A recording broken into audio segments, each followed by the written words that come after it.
Exodus 1.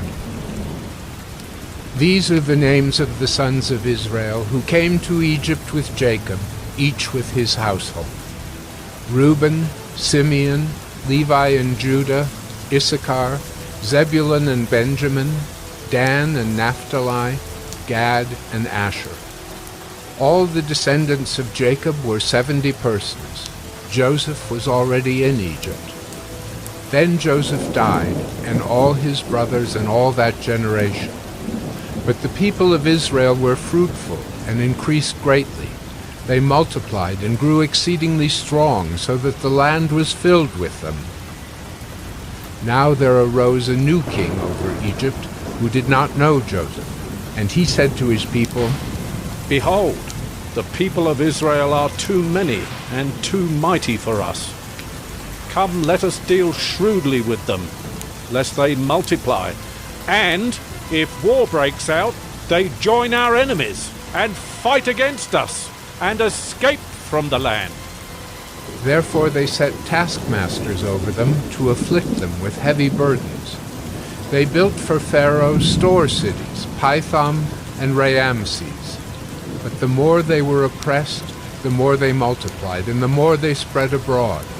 And the Egyptians were in dread of the people of Israel. So they ruthlessly made the people of Israel work as slaves, and made their lives bitter with hard service, in mortar and brick, and in all kinds of work in the field. In all their work they ruthlessly made them work as slaves. Then the king of Egypt said to the Hebrew midwives, one of whom was named Shiphrah and the other Puah, "When you serve as midwife to the Hebrew women and see them on the birth stool, if it is a son, you shall kill him. But if it is a daughter, she shall live." But the midwives feared God, and did not do as the king of Egypt commanded them, but let the male children live. So the king of Egypt called the midwives and said to them, "Why have you done this, and let the male children live?" The midwives said to Pharaoh, "Because the Hebrew women are not like the Egyptian women, for they are vigorous and give birth before the midwife comes to them." So God dealt well with the midwives, and the people multiplied and grew very strong. And because the midwives feared God, he gave them families. Then Pharaoh commanded all his people, "Every son that is born to the Hebrews you shall cast into the Nile, but you shall let every daughter live." Exodus 2. Now a man from the house of Levi went and took as his wife a Levite woman. The woman conceived and bore a son, and when she saw that he was a fine child, she hid him 3 months. When she could hide him no longer, she took for him a basket made of bulrushes, and daubed it with bitumen and pitch. She put the child in it, and placed it among the reeds by the riverbank. And his sister stood at a distance to know what would be done to him. Now the daughter of Pharaoh came down to bathe at the river, while her young women walked beside the river. She saw the basket among the reeds, and sent her servant woman, and she took it. When she opened it, she saw the child, and behold, the baby was crying. She took pity on him, and said, "This is one of the Hebrews' children." Then his sister said to Pharaoh's daughter, "Shall I go and call you a nurse from the Hebrew women to nurse the child for you?" And Pharaoh's daughter said to her, "Go." So the girl went and called the child's mother. And Pharaoh's daughter said to her, "Take this child away and nurse him for me, and I will give you your wages." So the woman took the child and nursed him. When the child grew up, she brought him to Pharaoh's daughter, and he became her son. She named him Moses, "Because," she said, "I drew him out of the water." One day, when Moses had grown up, he went out to his people and looked on their burdens. And he saw an Egyptian beating a Hebrew, one of his people. He looked this way and that, and seeing no one, he struck down the Egyptian and hid him in the sand. When he went out the next day, behold, 2 Hebrews were struggling together. And he said to the man in the wrong, "Why do you strike your companion?"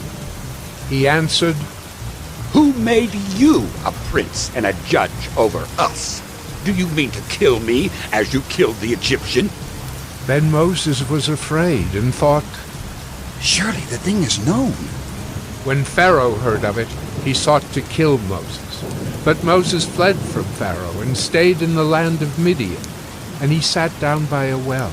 Now the priest of Midian had 7 daughters, and they came and drew water and filled the troughs to water their father's flock. The shepherds came and drove them away, but Moses stood up and saved them and watered their flock.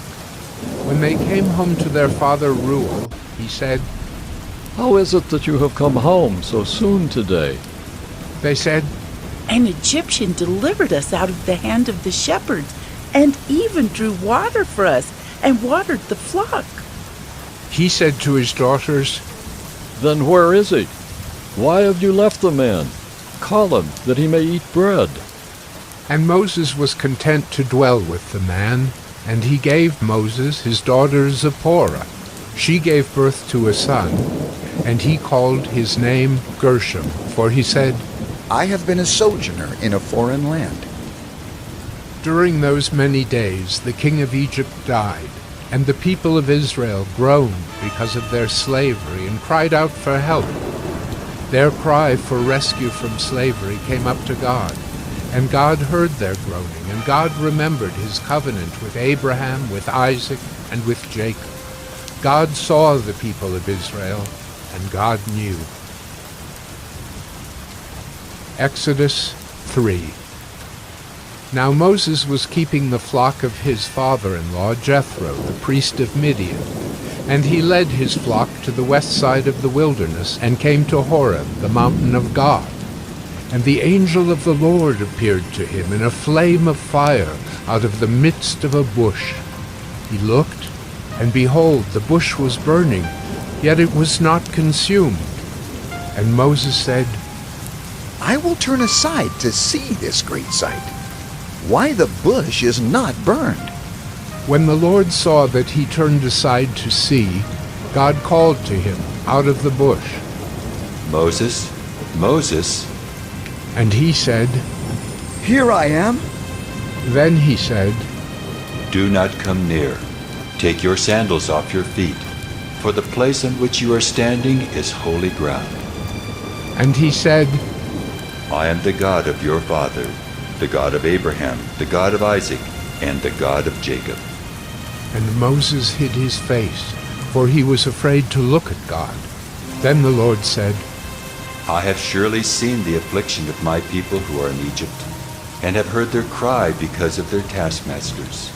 I know their sufferings, and I have come down to deliver them out of the hand of the Egyptians, and to bring them up out of that land to a good and broad land, a land flowing with milk and honey, to the place of the Canaanites, the Hittites, the Amorites, the Perizzites, the Hivites, and the Jebusites. And now, behold, the cry of the people of Israel has come to me, and I have also seen the oppression with which the Egyptians oppress them. Come, I will send you to Pharaoh, that you may bring my people, the children of Israel, out of Egypt. But Moses said to God, Who am I that I should go to Pharaoh and bring the children of Israel out of Egypt? He said, But I will be with you, and this shall be the sign for you that I have sent you. When you have brought the people out of Egypt, you shall serve God on this mountain. Then Moses said to God, If I come to the people of Israel and say to them, The God of your fathers has sent me to you, and they ask me, What is his name? What shall I say to them? God said to Moses, I am who I am. And he said, Say this to the people of Israel, I am has sent me to you. God also said to Moses, Say this to the people of Israel, The Lord, the God of your fathers, the God of Abraham, the God of Isaac, and the God of Jacob has sent me to you. This is my name forever, and thus I am to be remembered throughout all generations. Go and gather the elders of Israel together and say to them, The Lord, the God of your fathers, the God of Abraham, of Isaac, and of Jacob, has appeared to me, saying, I have observed you and what has been done to you in Egypt, and I promise that I will bring you up out of the affliction of Egypt to the land of the Canaanites, the Hittites, the Amorites, the Perizzites, the Hivites, and the Jebusites, a land flowing with milk and honey. And they will listen to your voice, and you and the elders of Israel shall go to the king of Egypt and say to him, The Lord, the God of the Hebrews, has met with us. And now, please let us go a 3 days' journey into the wilderness, that we may sacrifice to the Lord our God. But I know that the king of Egypt will not let you go unless compelled by a mighty hand. So I will stretch out my hand and strike Egypt with all the wonders that I will do in it. After that he will let you go. And I will give this people favor in the sight of the Egyptians. And when you go, you shall not go empty. But each woman shall ask of her neighbor and any woman who lives in her house for silver and gold jewelry and for clothing. You shall put them on your sons and on your daughters. So you shall plunder the Egyptians. Exodus 4. Then Moses answered, But behold, they will not believe me or listen to my voice, for they will say, The Lord did not appear to you. The Lord said to him, What is that in your hand? He said, A staff? And he said, Throw it on the ground. So he threw it on the ground, and it became a serpent, and Moses ran from it. But the Lord said to Moses, Put out your hand and catch it by the tail. So he put out his hand and caught it, and it became a staff in his hand.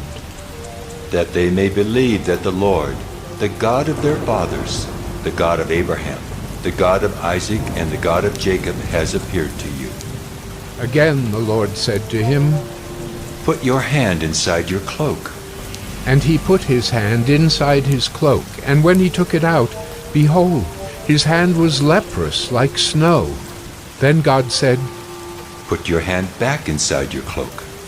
So he put his hand back inside his cloak, and when he took it out, behold, it was restored like the rest of his flesh. If they will not believe you, God said, or listen to the first sign, they may believe the latter sign. If they will not believe even these 2 signs or listen to your voice, you shall take some water from the Nile and pour it on the dry ground, and the water that you shall take from the Nile will become blood on the dry ground. But Moses said to the Lord, Oh, my Lord, I am not eloquent, either in the past or since you have spoken to your servant, but I am slow of speech and of tongue. Then the Lord said to him, Who has made man's mouth? Who makes him mute or deaf, or seeing or blind? Is it not I, the Lord? Now therefore go, and I will be with your mouth and teach you what you shall speak. But he said, Oh, my Lord, please, send someone else.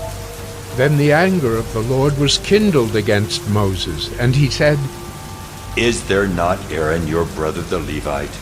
I know that he can speak well. Behold, he is coming out to meet you, and when he sees you, he will be glad in his heart. You shall speak to him and put the words in his mouth, and I will be with your mouth and with his mouth, and will teach you both what to do. He shall speak for you to the people, and he shall be your mouth, and you shall be as God to him. And take in your hand the staff with which you shall do the signs. Moses went back to Jethro, his father-in-law, and said to him, Please, let me go back to my brothers in Egypt, to see whether they are still alive. And Jethro said to Moses, Go in peace. And the Lord said to Moses in Midian, Go back to Egypt, for all the men who were seeking your life are dead. So Moses took his wife and his sons, and had them ride on a donkey, and went back to the land of Egypt. And Moses took the staff of God in his hand, and the Lord said to Moses, When you go back to Egypt, see that you do before Pharaoh all the miracles that I have put in your power. But I will harden his heart, so that he will not let the people go. Then you shall say to Pharaoh, Thus says the Lord, Israel is my firstborn son, and I say to you, Let my son go that he may serve me. If you refuse to let him go, behold, I will kill your firstborn son. At a lodging place on the way, the Lord met him, and sought to put him to death. Then Zipporah took a flint, and cut off her son's foreskin, and touched Moses' feet with it, and said, Surely you are a bridegroom of blood to me. So he let him alone. It was then that she said, a bridegroom of blood, because of the circumcision. The Lord said to Aaron, Go into the wilderness to meet Moses. So he went and met him at the mountain of God and kissed him. And Moses told Aaron all the words of the Lord with which he had sent him to speak, and all the signs that he had commanded him to do. Then Moses and Aaron went and gathered together all the elders of the people of Israel. Aaron spoke all the words that the Lord had spoken to Moses, and did the signs in the sight of the people. And the people believed. And when they heard that the Lord had visited the people of Israel, and that he had seen their affliction, they bowed their heads and worshipped. Exodus 5. Afterward Moses and Aaron went and said to Pharaoh, Thus says the Lord, the God of Israel, Let my people go, that they may hold a feast to me in the wilderness. But Pharaoh said, Who is the Lord that I should obey his voice and let Israel go? I do not know the Lord, and moreover, I will not let Israel go. Then they said, The God of the Hebrews has met with us. Please let us go a 3 days' journey into the wilderness, that we may sacrifice to the Lord our God, lest he fall upon us with pestilence or with the sword. But the king of Egypt said to them, Moses and Aaron, why do you take the people away from their work? Get back to your burdens. And Pharaoh said, Behold, the people of the land are now many, and you make them rest from their burdens? The same day Pharaoh commanded the taskmasters of the people and their foremen, You shall no longer give the people straw to make bricks, as in the past. Let them go and gather straw for themselves. But the number of bricks that they made in the past you shall impose on them. You shall by no means reduce it, for they are idle. Therefore they cry, Let us go and offer sacrifice to our God. Let heavier work be laid on the men, that they may labor at it and pay no regard to lying words. So the taskmasters and the foremen of the people went out and said to the people, Thus says Pharaoh, I will not give you straw. Go and get your straw yourselves wherever you can find it, but your work will not be reduced in the least. So the people were scattered throughout all the land of Egypt to gather stubble for straw. The taskmasters were urgent, saying, Complete your work, your daily task each day, as when there was straw. And the foremen of the people of Israel, whom Pharaoh's taskmasters had set over them, were beaten and were asked, Why have you not done all your task of making bricks today and yesterday, as in the past? Then the foreman of the people of Israel came and cried to Pharaoh, Why do you treat your servants like this? No straw is given to your servants, yet they say to us, Make bricks! And behold, your servants are beaten, but the fault is in your own people. But he said, You are idle, you are idle. That is why you say, Let us go and sacrifice to the Lord. Go now and work.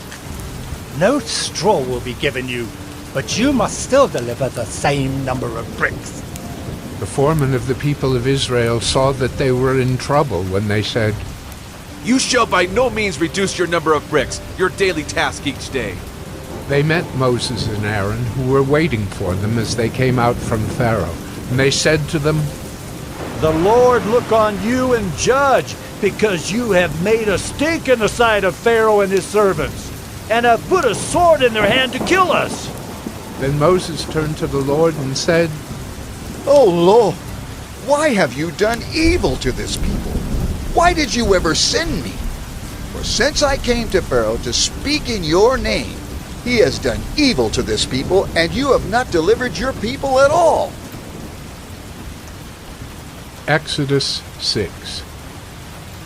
But the Lord said to Moses, Now you shall see what I will do to Pharaoh.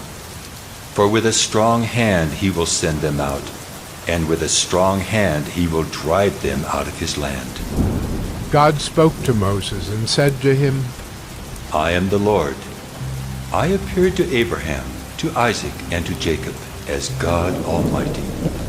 But by my name the Lord I did not make myself known to them. I also established my covenant with them to give them the land of Canaan, the land in which they lived as sojourners. Moreover, I have heard the groaning of the people of Israel, whom the Egyptians hold as slaves, and I have remembered my covenant. Say therefore to the people of Israel, I am the Lord, and I will bring you out from under the burdens of the Egyptians, and I will deliver you from slavery to them, and I will redeem you with an outstretched arm and with great acts of judgment. I will take you to be my people, and I will be your God. And you shall know that I am the Lord your God, who has brought you out from under the burdens of the Egyptians. I will bring you into the land that I swore to give to Abraham, to Isaac, and to Jacob. I will give it to you for a possession. I am the Lord. Moses spoke thus to the people of Israel, but they did not listen to Moses because of their broken spirit and harsh slavery. So the Lord said to Moses, Go in, tell Pharaoh, king of Egypt, to let the people of Israel go out of his land. But Moses said to the Lord, Behold, the people of Israel have not listened to me. How then shall Pharaoh listen to me? For I am of uncircumcised lips. But the Lord spoke to Moses and Aaron and gave them a charge about the people of Israel and about Pharaoh, king of Egypt, to bring the people of Israel out of the land of Egypt. These are the heads of their fathers' houses, the sons of Reuben, the firstborn of Israel. Enoch, Palu, Hezron, and Carmi. These are the clans of Reuben. The sons of Simeon.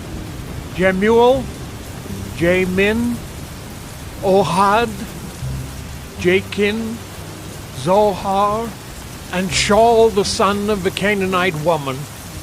These are the clans of Simeon. These are the names of the sons of Levi, according to their generations. Gershon, Kohath, and Merari. The years of the life of Levi being 137 years. The sons of Gershon. Libni and Shimei by their clans. The sons of Kohath. Amram, Izhar, Hebron, and Uzziel. The years of the life of Kohath being 133 years. The sons of Merari. Malai and Mushai. These are the clans of the Levites according to their generations. Amram took as his wife Jochebed, his father's sister, and she bore him Aaron and Moses, the years of the life of Amram being 137 years. The sons of Izhar. Korah, Nephig, and Zikri. The sons of Uzziel. Mishael, Elzaphan, and Sithri. Aaron took as his wife Elisheba, the daughter of Amminadab and the sister of Nahshon, and she bore him Nadab, Abihu, Eleazar, and Ithamar. The sons of Korah. Asser, Elkanah, and Ubiasaph. These are the clans of the Korahites. Eleazar, Aaron's son, took as his wife one of the daughters of Putiel, and she bore him Phinehas. These are the heads of the fathers' houses of the Levites by their clans. These are the Aaron and Moses to whom the Lord said, Bring out the people of Israel from the land of Egypt by their hosts. It was they who spoke to Pharaoh, king of Egypt, about bringing out the people of Israel from Egypt, this Moses and this Aaron. On the day when the Lord spoke to Moses in the land of Egypt, the Lord said to Moses, I am the Lord. Tell Pharaoh, king of Egypt, all that I say to you. But Moses said to the Lord, Behold, I am of uncircumcised lips. How will Pharaoh listen to me? Exodus 7. And the Lord said to Moses, See, I have made you like God to Pharaoh, and your brother Aaron shall be your prophet. You shall speak all that I command you, and your brother Aaron shall tell Pharaoh to let the people of Israel go out of his land. But I will harden Pharaoh's heart, and though I multiply my signs and wonders in the land of Egypt, Pharaoh will not listen to you. Then I will lay my hand on Egypt and bring my hosts, my people, the children of Israel, out of the land of Egypt by great acts of judgment. The Egyptians shall know that I am the Lord when I stretch out my hand against Egypt and bring out the people of Israel from among them. Moses and Aaron did so. They did just as the Lord commanded them. Now Moses was 80 years old, and Aaron 83 years old when they spoke to Pharaoh. Then the Lord said to Moses and Aaron, When Pharaoh says to you, Prove yourselves by working a miracle, then you shall say to Aaron, Take your staff and cast it down before Pharaoh, that it may become a serpent. So Moses and Aaron went to Pharaoh and did just as the Lord commanded. Aaron cast down his staff before Pharaoh and his servants, and it became a serpent. Then Pharaoh summoned the wise men and the sorcerers, and they, the magicians of Egypt, also did the same by their secret arts. For each man cast down his staff, and they became serpents. But Aaron's staff swallowed up their staffs. Still Pharaoh's heart was hardened, and he would not listen to them, as the Lord had said. Then the Lord said to Moses, Pharaoh's heart is hardened. He refuses to let the people go. Go to Pharaoh in the morning as he is going out to the water.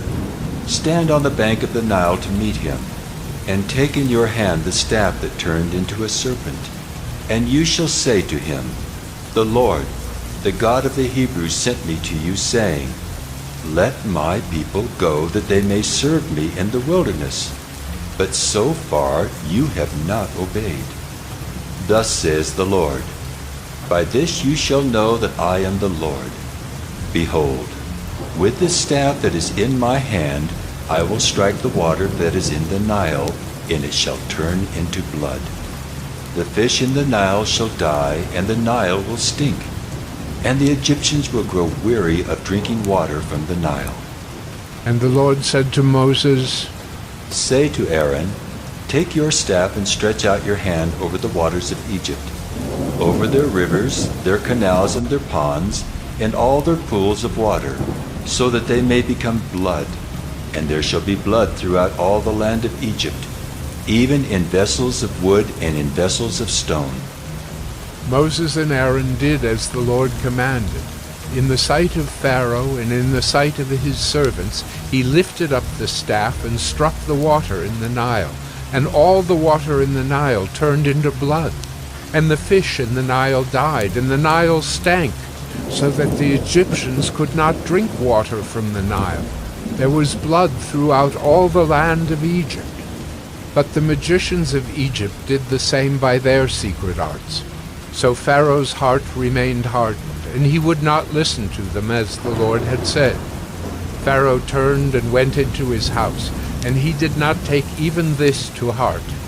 and all the Egyptians dug along the Nile for water to drink, for they could not drink the water of the Nile. 7 full days passed after the Lord had struck the Nile. Exodus 8. Then the Lord said to Moses, Go into Pharaoh and say to him, Thus says the Lord, Let my people go that they may serve me. But if you refuse to let them go, behold, I will plague all your country with frogs. The Nile shall swarm with frogs that shall come up into your house, and into your bedroom, and on your bed, and into the houses of your servants and your people, and into your ovens, and your kneading bowls. The frogs shall come up on you, and on your people, and on all your servants. And the Lord said to Moses, Say to Aaron, Stretch out your hand with your staff over the rivers, over the canals and over the pools, and make frogs come up on the land of Egypt. So Aaron stretched out his hand over the waters of Egypt, and the frogs came up and covered the land of Egypt. But the magicians did the same by their secret arts, and made frogs come up on the land of Egypt. Then Pharaoh called Moses and Aaron and said, Plead with the Lord to take away the frogs from me and from my people, and I will let the people go to sacrifice to the Lord. Moses said to Pharaoh, Be pleased to command me when I am to plead for you, and for your servants, and for your people, that the frogs be cut off from you and your houses, and be left only in the Nile. And he said, Tomorrow. Moses said, Be it as you say, so that you may know that there is no one like the Lord our God. The frogs shall go away from you, and your houses, and your servants, and your people. They shall be left only in the Nile. So Moses and Aaron went out from Pharaoh, and Moses cried to the Lord about the frogs as he had agreed with Pharaoh. And the Lord did according to the word of Moses. The frogs died out in the houses, the courtyards, and the fields. And they gathered them together in heaps, and the land stank. But when Pharaoh saw that there was a respite, he hardened his heart, and would not listen to them, as the Lord had said. Then the Lord said to Moses, Say to Aaron, Stretch out your staff and strike the dust of the earth, so that it may become gnats in all the land of Egypt. And they did so. Aaron stretched out his hand with his staff, and struck the dust of the earth. And there were gnats on man and beast. All the dust of the earth became gnats in all the land of Egypt. The magicians tried by their secret arts to produce gnats, but they could not. So there were gnats on man and beast. Then the magicians said to Pharaoh, This is the finger of God. But Pharaoh's heart was hardened, and he would not listen to them, as the Lord had said.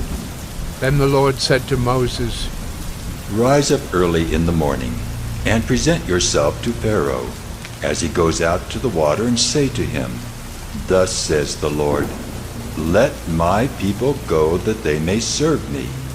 Or else, if you will not let my people go, behold, I will send swarms of flies on you and your servants and your people, and into your houses.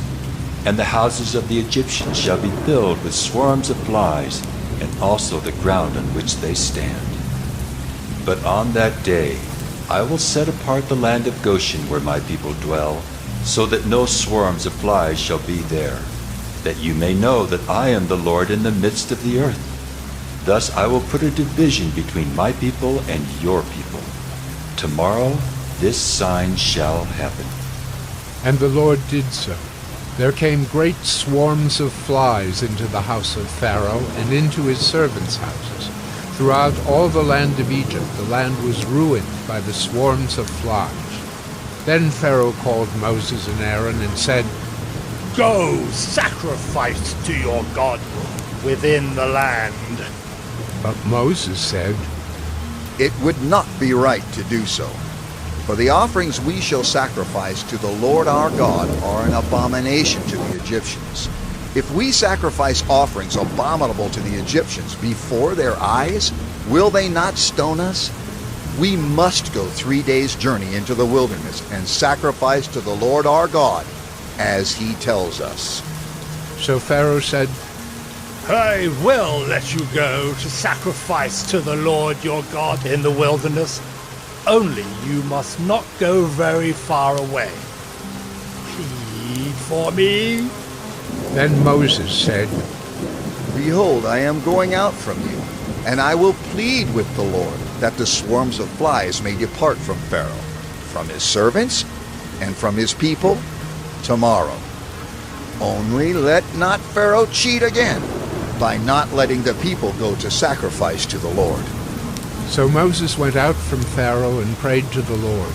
And the Lord did as Moses asked, and removed the swarms of flies from Pharaoh, from his servants, and from his people. Not one remained. But Pharaoh hardened his heart this time also, and did not let the people go. Exodus 9. Then the Lord said to Moses, "Go into Pharaoh and say to him, 'Thus says the Lord, the God of the Hebrews, let my people go that they may serve me. For if you refuse to let them go and still hold them, behold, the hand of the Lord will fall with a very severe plague upon your livestock that are in the field, the horses, the donkeys, the camels, the herds, and the flocks. But the Lord will make a distinction between the livestock of Israel and the livestock of Egypt, so that nothing of all that belongs to the people of Israel shall die.'" And the Lord set a time, saying, "Tomorrow the Lord will do this thing in the land." And the next day the Lord did this thing. All the livestock of the Egyptians died, but not one of the livestock of the people of Israel died. And Pharaoh sent, and behold, not one of the livestock of Israel was dead. But the heart of Pharaoh was hardened, and he did not let the people go. And the Lord said to Moses and Aaron, "Take handfuls of soot from the kiln, and let Moses throw them in the air in the sight of Pharaoh. It shall become fine dust over all the land of Egypt, and become boils breaking out in sores on man and beast throughout all the land of Egypt." So they took soot from the kiln and stood before Pharaoh. And Moses threw it in the air, and it became boils, breaking out in sores on man and beast. And the magicians could not stand before Moses because of the boils, for the boils came upon the magicians and upon all the Egyptians. But the Lord hardened the heart of Pharaoh, and he did not listen to them, as the Lord had spoken to Moses. Then the Lord said to Moses, "Rise up early in the morning and present yourself before Pharaoh and say to him, 'Thus says the Lord, the God of the Hebrews, let my people go that they may serve me. For this time I will send all my plagues on you yourself, and on your servants and your people, so that you may know that there is none like me in all the earth. For by now I could have put out my hand and struck you and your people with pestilence, and you would have been cut off from the earth.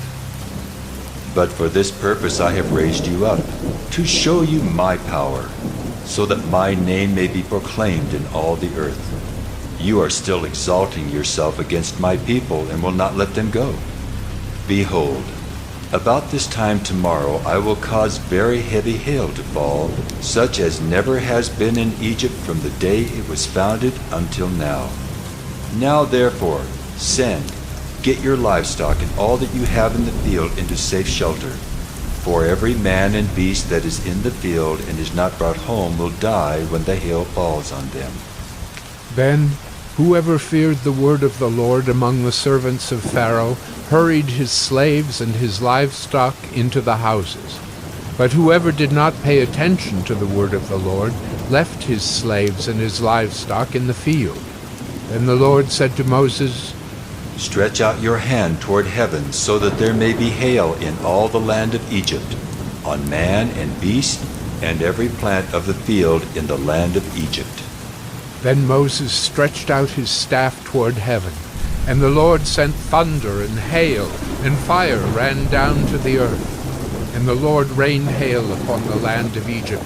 There was hail and fire flashing continually in the midst of the hail, very heavy hail, such as had never been in all the land of Egypt since it became a nation. The hail struck down everything that was in the field, in all the land of Egypt, both man and beast. And the hail struck down every plant of the field and broke every tree of the field. Only in the land of Goshen, where the people of Israel were, was there no hail. Then Pharaoh sent and called Moses and Aaron and said to them, This time I have sinned. The Lord is in the right, and I and my people are in the wrong. Plead with the Lord, for there has been enough of God's thunder and hail. I will let you go, and you shall stay no longer. Moses said to him, As soon as I have gone out of the city, I will stretch out my hands to the Lord. The thunder will cease, and there will be no more hail, so that you may know that the earth is the Lord's.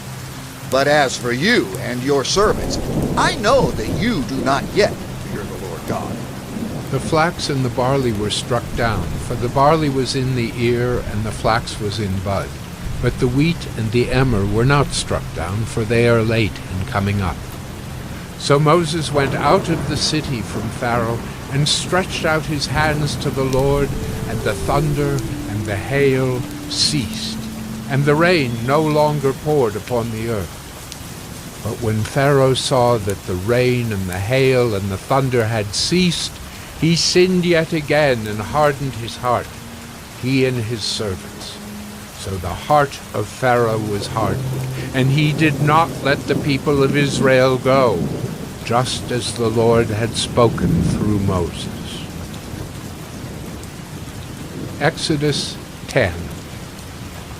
Then the Lord said to Moses, Go into Pharaoh, for I have hardened his heart and the heart of his servants, that I may show these signs of mine among them, and that you may tell in the hearing of your son and of your grandson how I have dealt harshly with the Egyptians, and what signs I have done among them, that you may know that I am the Lord. So Moses and Aaron went into Pharaoh and said to him, Thus says the Lord, the God of the Hebrews, How long will you refuse to humble yourself before me? Let my people go, that they may serve me. For if you refuse to let my people go, behold, tomorrow I will bring locusts into your country, and they shall cover the face of the land, so that no one can see the land. And they shall eat what is left to you after the hail, and they shall eat every tree of yours that grows in the field. And they shall fill your houses, and the houses of all your servants, and of all the Egyptians, as neither your fathers nor your grandfathers have seen, from the day they came on earth to this day. Then he turned and went out from Pharaoh. Then Pharaoh's servants said to him, How long shall this man be a snare to us? Let the men go, that they may serve the Lord their God. Do you not yet understand that Egypt is ruined? So Moses and Aaron were brought back to Pharaoh, and he said to them, Go serve the Lord your God. But which ones are to go? Moses said, We will go with our young and our old. We will go with our sons and daughters, and with our flocks and herds, for we must hold a feast to the Lord. But he said to them, The Lord be with you if ever I let you and your little ones go.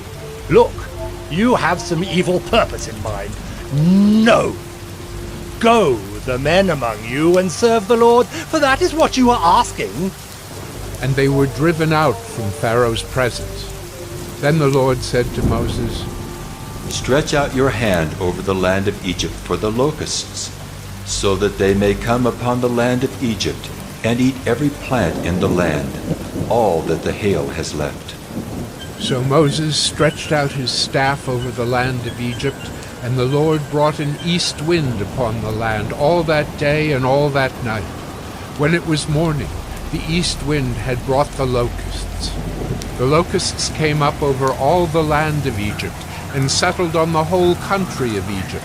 such a dense swarm of locusts as had never been before, nor ever will be again.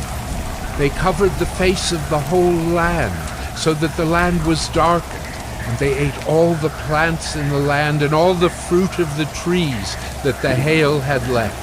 Not a green thing remained, neither tree nor plant of the field, through all the land of Egypt. Then Pharaoh hastily called Moses and Aaron and said, I have sinned against the Lord your God and against you. Now therefore, forgive my sin, please, only this once, and plead with the Lord your God only to remove this death from me. So he went out from Pharaoh and pleaded with the Lord. And the Lord turned the wind into a very strong west wind, which lifted the locusts and drove them into the Red Sea. Not a single locust was left in all the country of Egypt. But the Lord hardened Pharaoh's heart, and he did not let the people of Israel go. Then the Lord said to Moses, Stretch out your hand toward heaven, that there may be darkness over the land of Egypt, a darkness to be felt. So Moses stretched out his hand toward heaven, and there was pitch darkness in all the land of Egypt 3 days. They did not see one another, nor did anyone rise from his place for 3 days. But all the people of Israel had light where they lived. Then Pharaoh called Moses and said, Go serve the Lord. Your little ones also may go with you, only let your flocks and your herds remain behind. But Moses said, You must also let us have sacrifices and burnt offerings, that we may sacrifice to the Lord our God. Our livestock also must go with us. Not a hoof shall be left behind, for we must take of them to serve the Lord our God. And we do not know with what we must serve the Lord until we arrive there. But the Lord hardened Pharaoh's heart, and he would not let them go. Then Pharaoh said to him, Get away from me! Take care never to see my face again, for on the day you see my face, you shall die. Moses said, As you say, I will not see your face again. Exodus 11. The Lord said to Moses, Yet one plague more I will bring upon Pharaoh and upon Egypt. Afterward he will let you go from here. When he lets you go, he will drive you away completely. Speak now in the hearing of the people, that they ask every man of his neighbor and every woman of her neighbor for silver and gold jewelry. And the Lord gave the people favor in the sight of the Egyptians. Moreover, the man Moses was very great in the land of Egypt, in the sight of Pharaoh's servants, and in the sight of the people. So Moses said, Thus says the Lord, About midnight I will go out in the midst of Egypt, and every firstborn in the land of Egypt shall die, from the firstborn of Pharaoh who sits on his throne, even to the firstborn of the slave girl who is behind the handmill, and all the firstborn of the cattle. There shall be a great cry throughout all the land of Egypt, such as there has never been, nor ever will be again. But not a dog shall growl against any of the people of Israel, either man or beast, that you may know that the Lord makes a distinction between Egypt and Israel. And all these your servants shall come down to me and bow down to me, saying, Get out, you and all the people who follow you. And after that, I will go out. And he went out from Pharaoh in hot anger. Then the Lord said to Moses, Pharaoh will not listen to you, that my wonders may be multiplied in the land of Egypt.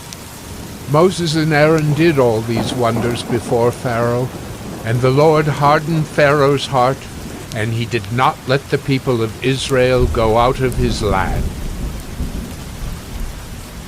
Exodus 12. The Lord said to Moses and Aaron in the land of Egypt, This month shall be for you the beginning of months. It shall be the first month of the year for you. Tell all the congregation of Israel that on the 10th day of this month, every man shall take a lamb according to their fathers' houses, a lamb for a household. And if the household is too small for a lamb, then he and his nearest neighbor shall take according to the number of persons. According to what each can eat, you shall make your count for the lamb. Your lamb shall be without blemish, a male a year old. You may take it from the sheep or from the goats, and you shall keep it until the 14th day of this month, when the whole assembly of the congregation of Israel shall kill their lambs at twilight. Then they shall take some of the blood and put it on the 2 doorposts and the lintel of the houses in which they eat it. They shall eat the flesh that night, roasted on the fire. With unleavened bread and bitter herbs they shall eat it. Do not eat any of it raw or boiled in water, but roasted, its head with its legs and its inner parts. And you shall let none of it remain until the morning. Anything that remains until the morning you shall burn. In this manner you shall eat it, with your belt fastened, your sandals on your feet, and your staff in your hand.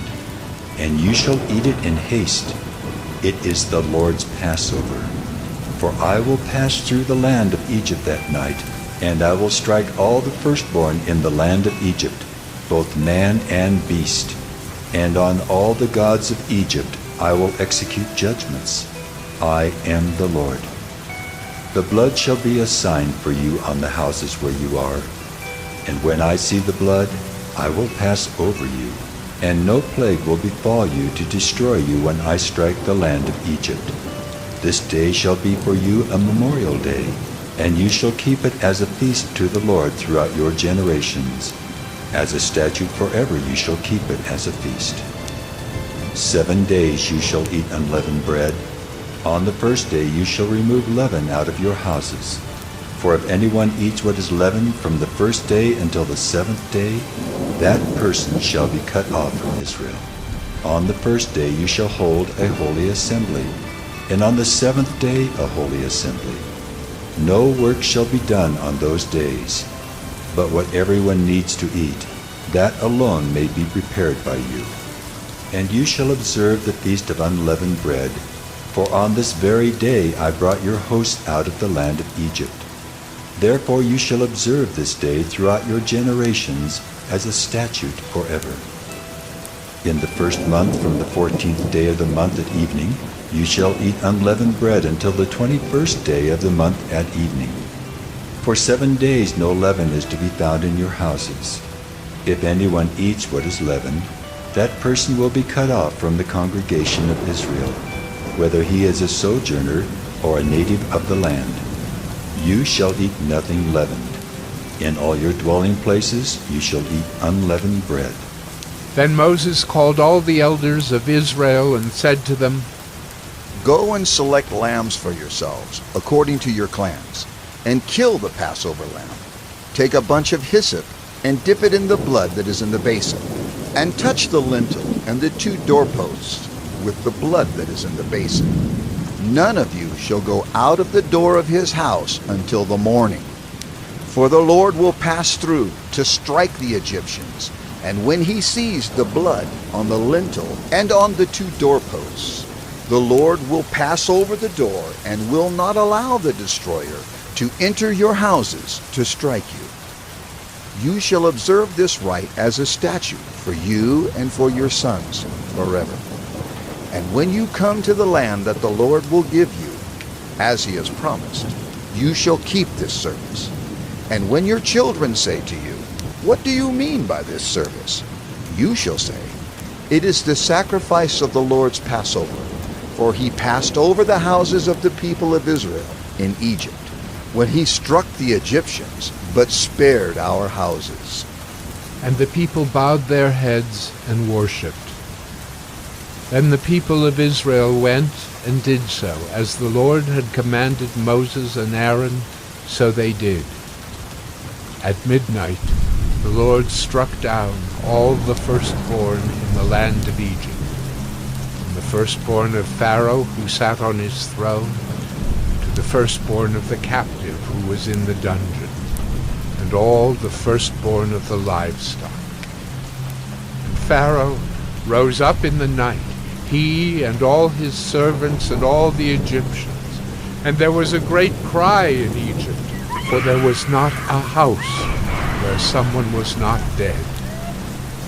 Then he summoned Moses and Aaron by night and said, Go out from among my people, both you and the people of Israel, and go, serve the Lord as you have said. Take your flocks and your herds as you have said, and be gone, and bless me also. The Egyptians were urgent with the people to send them out of the land in haste, for they said, "We shall all be dead." So the people took their dough before it was leavened, their kneading bowls being bound up in their cloaks on their shoulders. The people of Israel had also done as Moses told them, for they had asked the Egyptians for silver and gold jewelry and for clothing. And the Lord had given the people favor in the sight of the Egyptians, so that they let them have what they asked. Thus they plundered the Egyptians, and the people of Israel journeyed from Ramesses to Succoth, about 600,000 men on foot, besides women and children. A mixed multitude also went up with them, and very much livestock, both flocks and herds. And they baked unleavened cakes of the dough that they had brought out of Egypt, for it was not leavened, because they were thrust out of Egypt and could not wait, nor had they prepared any provisions for themselves. The time that the people of Israel lived in Egypt was 430 years. At the end of 430 years, on that very day, all the hosts of the Lord went out from the land of Egypt. It was a night of watching by the Lord, to bring them out of the land of Egypt. So this same night is a night of watching kept to the Lord by all the people of Israel throughout their generations. And the Lord said to Moses and Aaron, "This is the statute of the Passover. No foreigner shall eat of it, but every slave that is bought for money may eat of it after you have circumcised him. No foreigner or hired servant may eat of it. It shall be eaten in one house.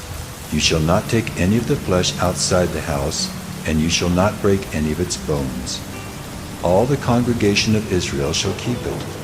If a stranger shall sojourn with you, and would keep the Passover to the Lord, let all his males be circumcised. Then he may come near and keep it. He shall be as a native of the land, but no uncircumcised person shall eat of it. There shall be one law for the native and for the stranger who sojourns among you." All the people of Israel did just as the Lord commanded Moses and Aaron.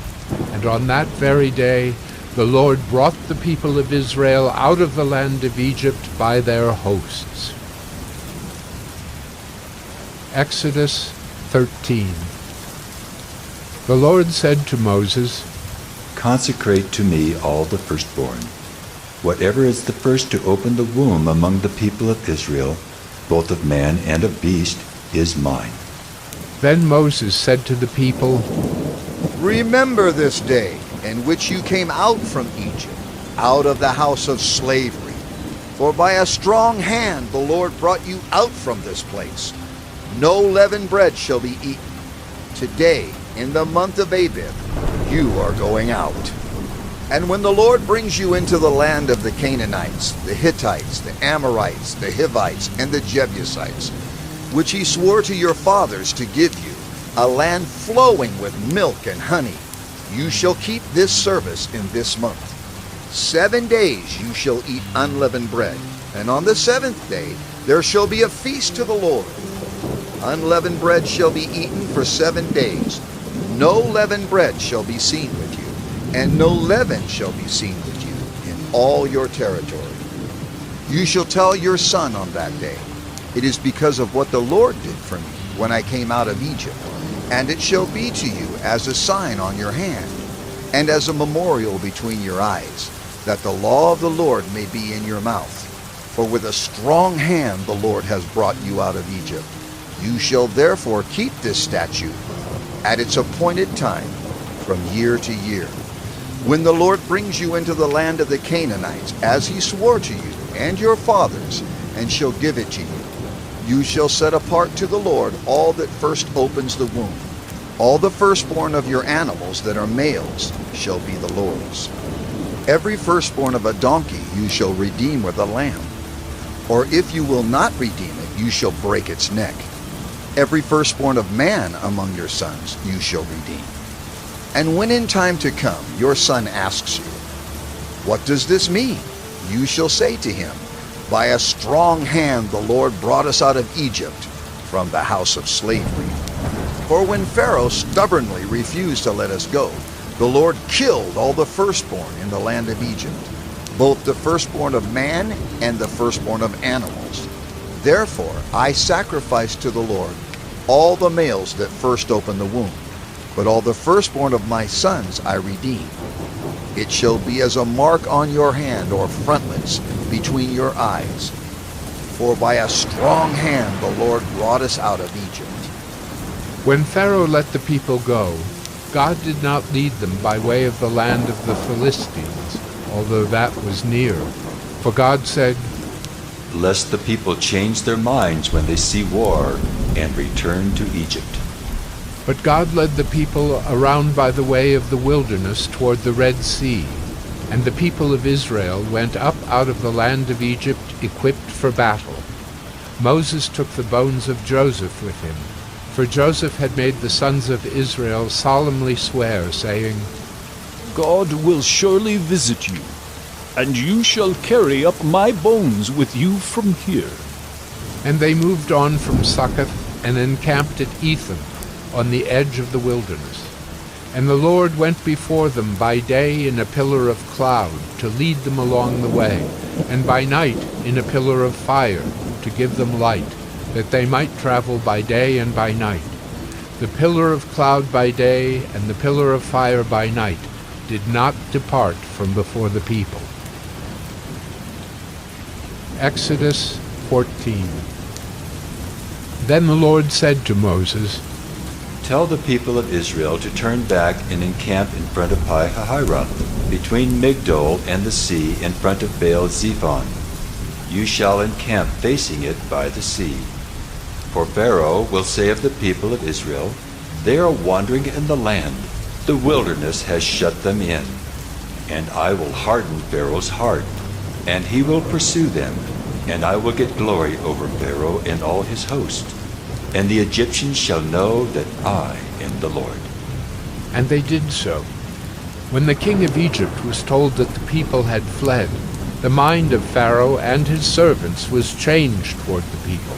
And they said, "What is this we have done, that we have let Israel go from serving us?" So he made ready his chariot, and took his army with him, and took 600 chosen chariots, and all the other chariots of Egypt with officers over all of them. And the Lord hardened the heart of Pharaoh, king of Egypt, and he pursued the people of Israel while the people of Israel were going out defiantly. The Egyptians pursued them, all Pharaoh's horses and chariots and his horsemen and his army, and overtook them, and camped at the sea, by Pi-hahiroth, in front of Baal-zephon. When Pharaoh drew near, the people of Israel lifted up their eyes, and behold, the Egyptians were marching after them, and they feared greatly. And the people of Israel cried out to the Lord. They said to Moses, "Is it because there are no graves in Egypt that you have taken us away to die in the wilderness? What have you done to us in bringing us out of Egypt? Is not this what we said to you in Egypt? Leave us alone that we may serve the Egyptians. For it would have been better for us to serve the Egyptians than to die in the wilderness."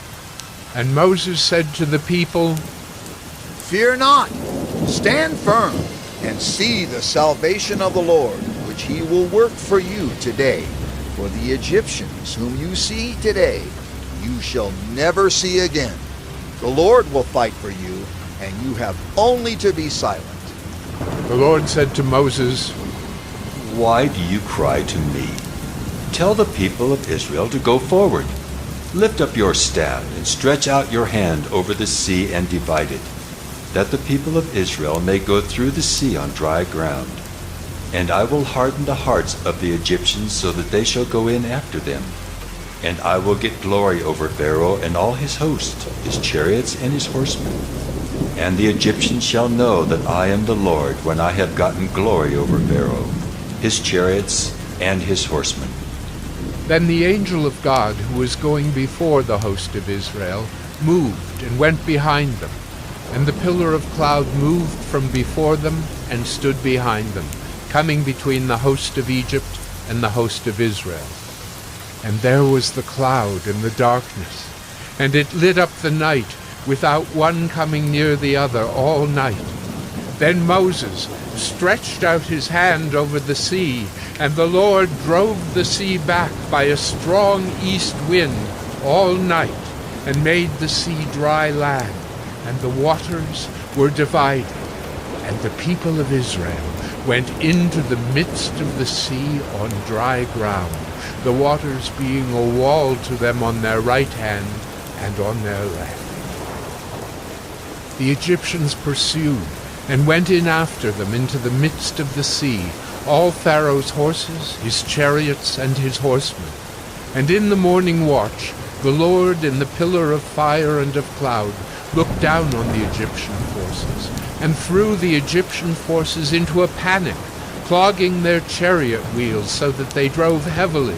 And the Egyptians said, "Let us flee from before Israel, for the Lord fights for them against the Egyptians." Then the Lord said to Moses, Stretch out your hand over the sea, that the water may come back upon the Egyptians, upon their chariots and upon their horsemen.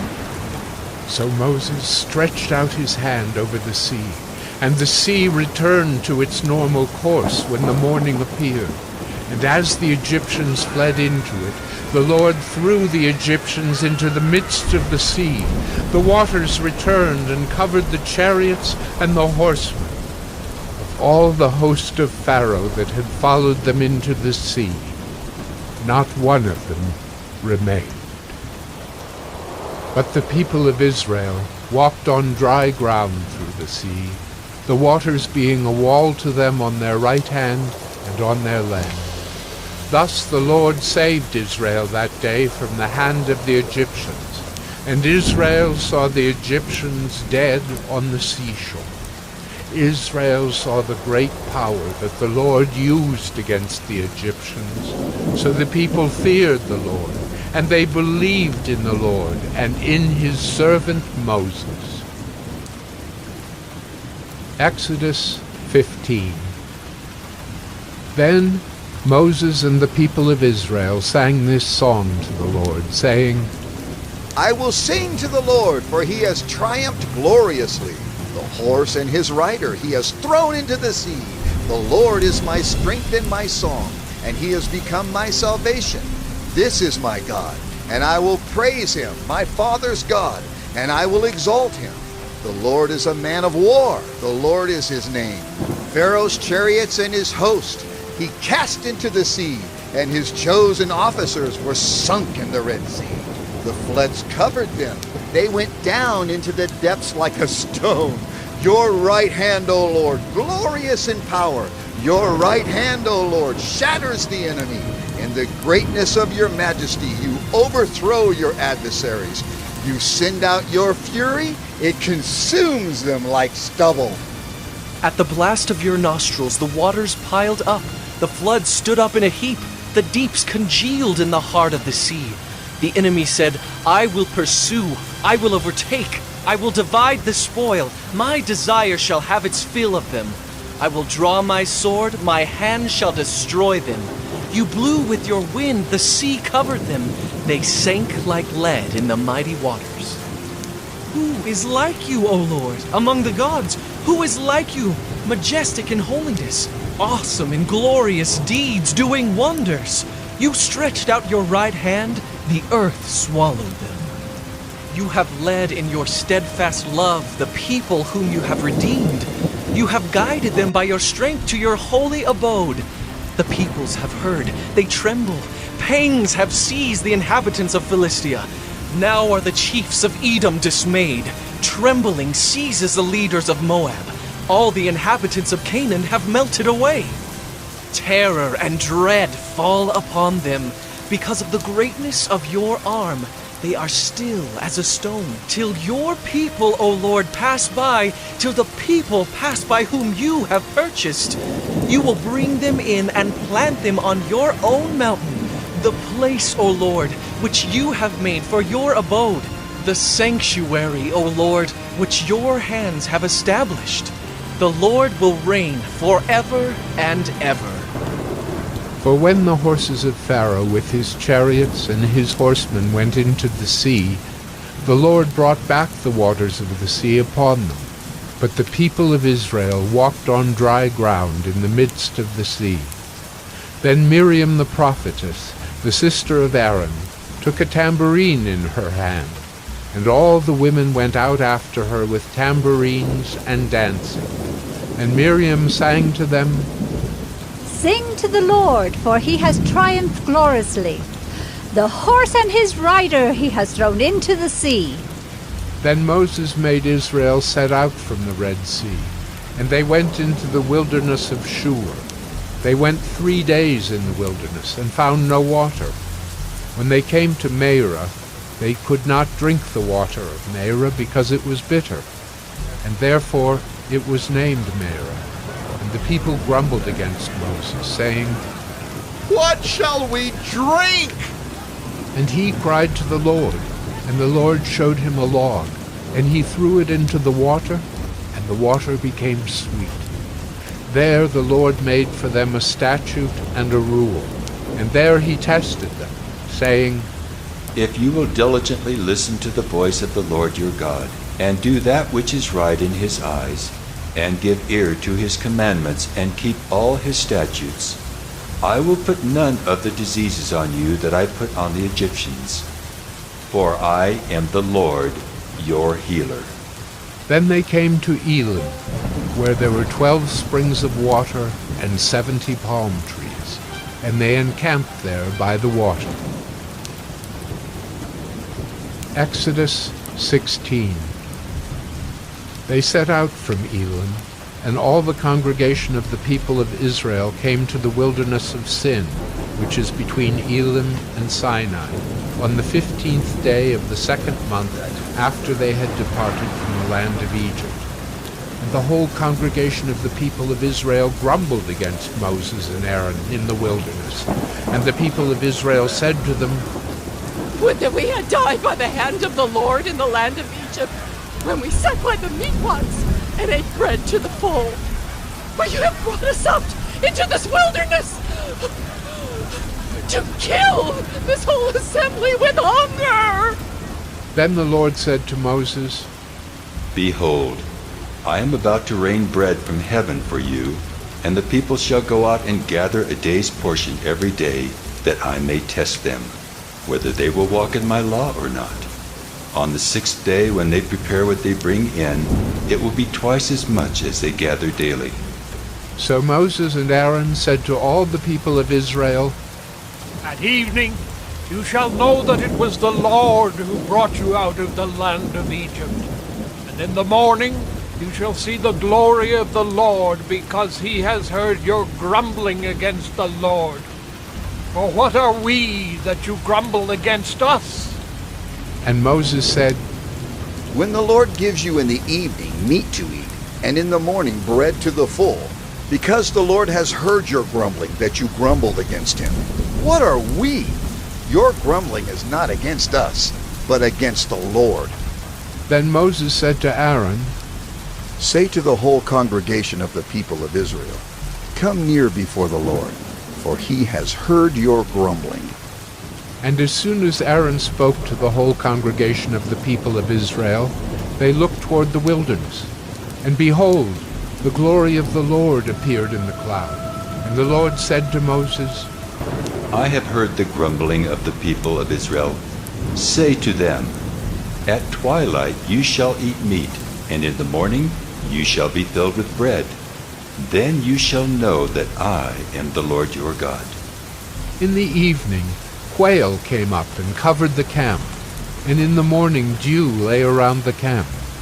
And when the dew had gone up, there was on the face of the wilderness a fine flake-like thing, fine as frost on the ground. When the people of Israel saw it, they said to one another, What is it? For they did not know what it was. And Moses said to them, It is the bread that the Lord has given you to eat. This is what the Lord has commanded.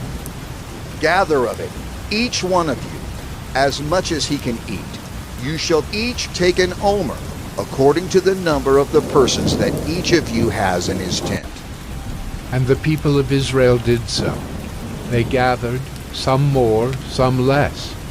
But when they measured it with an omer, whoever gathered much had nothing left over, and whoever gathered little had no lack.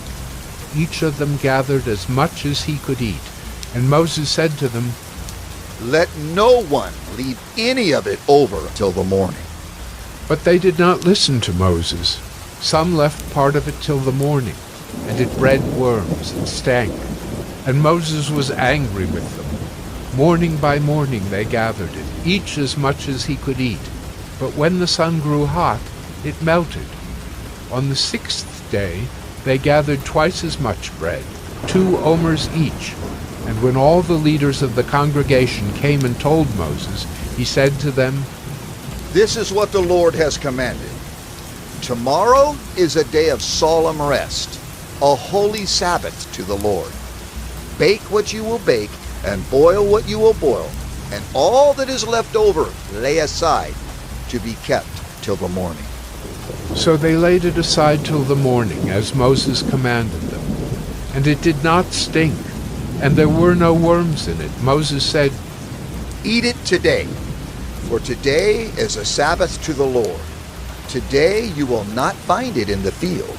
6 days you shall gather it, but on the 7th day, which is a Sabbath, there will be none. On the 7th day some of the people went out to gather, but they found none. And the Lord said to Moses, How long will you refuse to keep my commandments and my laws?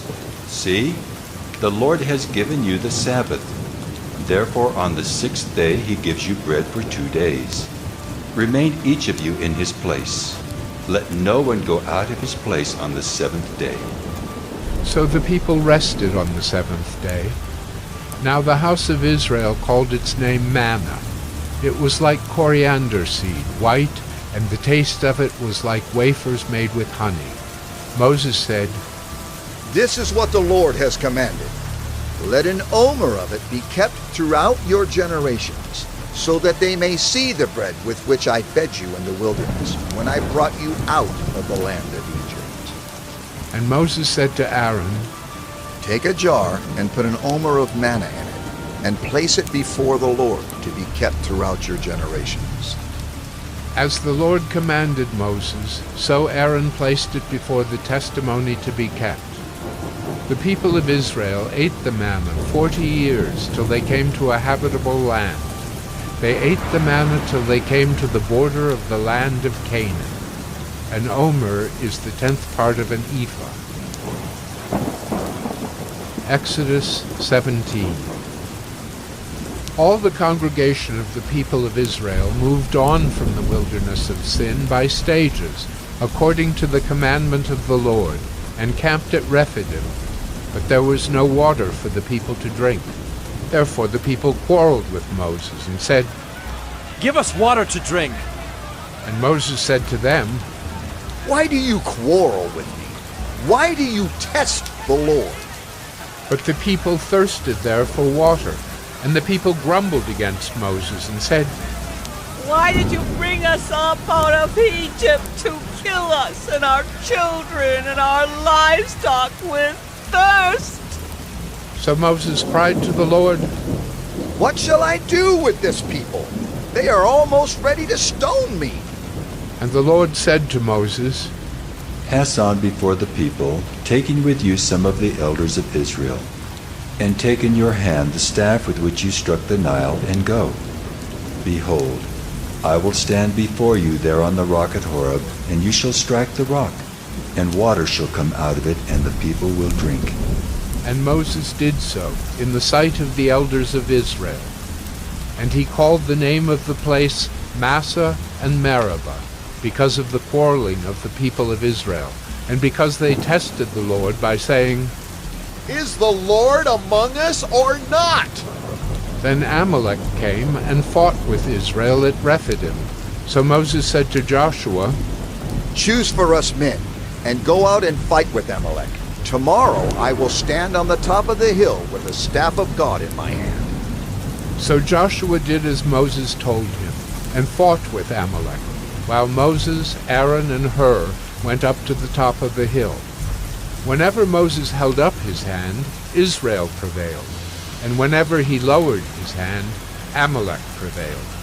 But Moses' hands grew weary, so they took a stone and put it under him, and he sat on it, while Aaron and Hur held up his hands, one on one side and the other on the other side. So his hands were steady until the going down of the sun. And Joshua overwhelmed Amalek and his people with the sword. Then the Lord said to Moses, "Write this as a memorial in a book and recite it in the ears of Joshua, that I will utterly blot out the memory of Amalek from under heaven." And Moses built an altar and called the name of it, "The Lord is my banner," saying, "A hand upon the throne of the Lord. The Lord will have war with Amalek from generation to generation." Exodus 18. Jethro, the priest of Midian, Moses' father-in-law, heard of all that God had done for Moses and for Israel his people, how the Lord had brought Israel out of Egypt. Now Jethro, Moses' father-in-law, had taken Zipporah, Moses' wife, after he had sent her home, along with her 2 sons. The name of the one was Gershom, for he said, "I have been a sojourner in a foreign land." And the name of the other, Eliezer, for he said, "The God of my father was my help, and delivered me from the sword of Pharaoh." Jethro, Moses' father-in-law, came with his sons and his wife to Moses in the wilderness, where he was encamped at the mountain of God. And when he sent word to Moses, "I, your father-in-law Jethro, am coming to you with your wife and her 2 sons with her." Moses went out to meet his father-in-law and bowed down and kissed him. And they asked each other of their welfare and went into the tent. Then Moses told his father-in-law all that the Lord had done to Pharaoh and to the Egyptians for Israel's sake, all the hardship that had come upon them in the way, and how the Lord had delivered them. And Jethro rejoiced for all the good that the Lord had done to Israel, in that he had delivered them out of the hand of the Egyptians. Jethro said, "Blessed be the Lord, who has delivered you out of the hand of the Egyptians and out of the hand of Pharaoh, and has delivered the people from under the hand of the Egyptians. Now I know that the Lord is greater than all gods, because in this affair they dealt arrogantly with the people." And Jethro, Moses' father-in-law, brought a burnt offering and sacrifices to God. And Aaron came with all the elders of Israel to eat bread with Moses' father-in-law before God. The next day Moses sat to judge the people, and the people stood around Moses from morning till evening. When Moses' father-in-law saw all that he was doing for the people, he said, "What is this that you are doing for the people? Why do you sit alone, and all the people stand around you from morning till evening?" And Moses said to his father-in-law, "Because the people come to me to inquire of God. When they have a dispute, they come to me, and I decide between one person and another, and I make them know the statutes of God and his laws." Moses' father-in-law said to him, "What you are doing is not good. You and the people with you will certainly wear yourselves out, for the thing is too heavy for you. You are not able to do it alone. Now obey my voice. I will give you advice, and God be with you. You shall represent the people before God and bring their cases to God. And you shall warn them about the statutes and the laws, and make them know the way in which they must walk and what they must do. Moreover, Look for able men from all the people, men who fear God, who are trustworthy and hate a bribe, and place such men over the people as chiefs of thousands, of hundreds, of fifties, and of tens, and let them judge the people at all times. Every great matter they shall bring to you, but any small matter they shall decide themselves. So it will be easier for you, and they will bear the burden with you. If you do this, God will direct you. You will be able to endure, and all this people also will go to their place in peace. So Moses listened to the voice of his father-in-law and did all that he had said. Moses chose able men out of all Israel and made them heads over the people, chiefs of thousands, of hundreds, of fifties, and of tens. And they judged the people at all times. Any hard case they brought to Moses, but any small matter they decided themselves. Then Moses let his father-in-law depart, and he went away to his own country. Exodus 19. On the third new moon, after the people of Israel had gone out of the land of Egypt, on that day they came into the wilderness of Sinai. They set out from Rephidim and came into the wilderness of Sinai, and they encamped in the wilderness. There Israel encamped before the mountain, while Moses went up to God.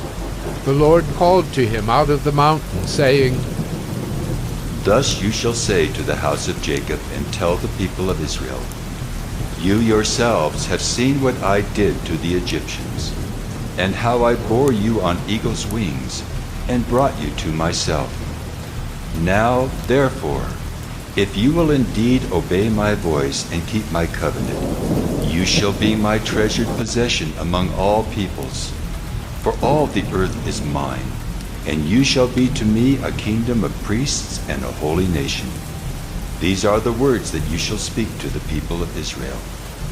So Moses came and called the elders of the people, and set before them all these words that the Lord had commanded him.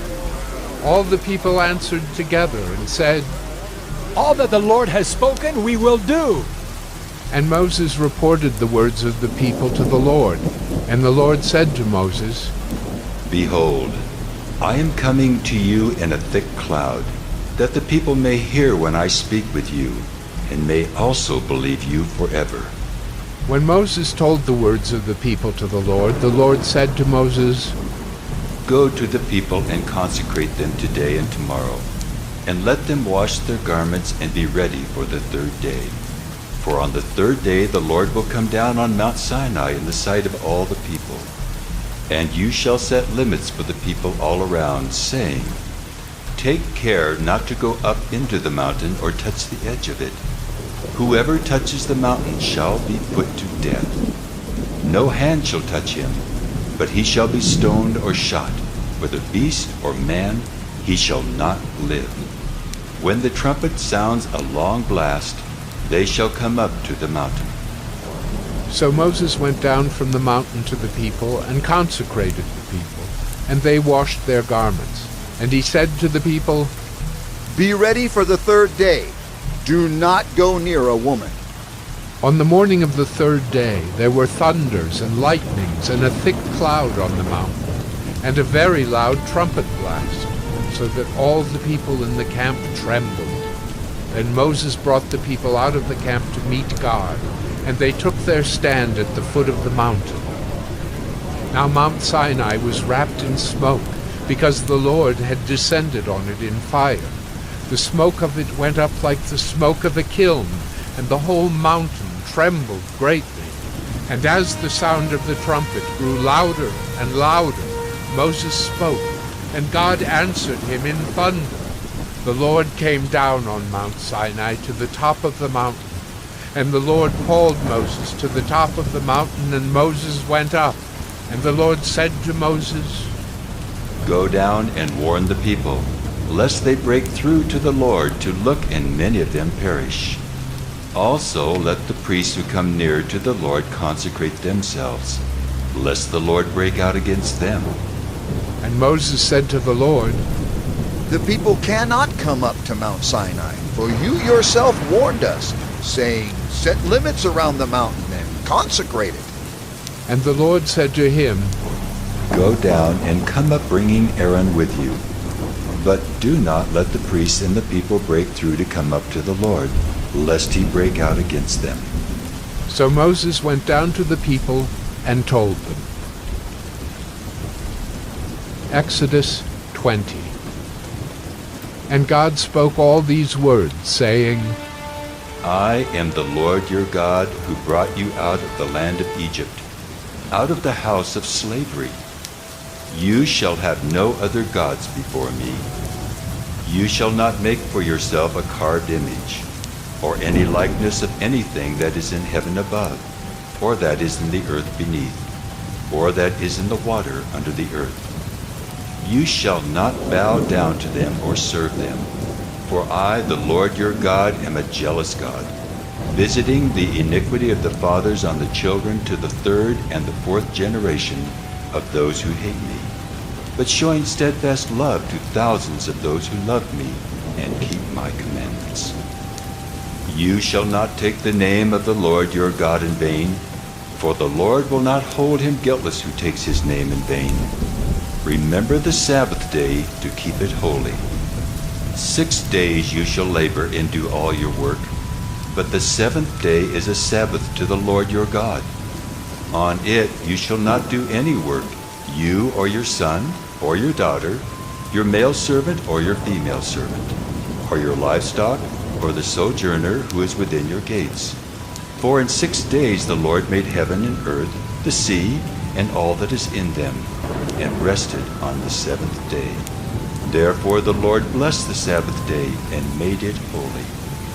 Honor your father and your mother, that your days may be long in the land that the Lord your God is giving you. You shall not murder. You shall not commit adultery.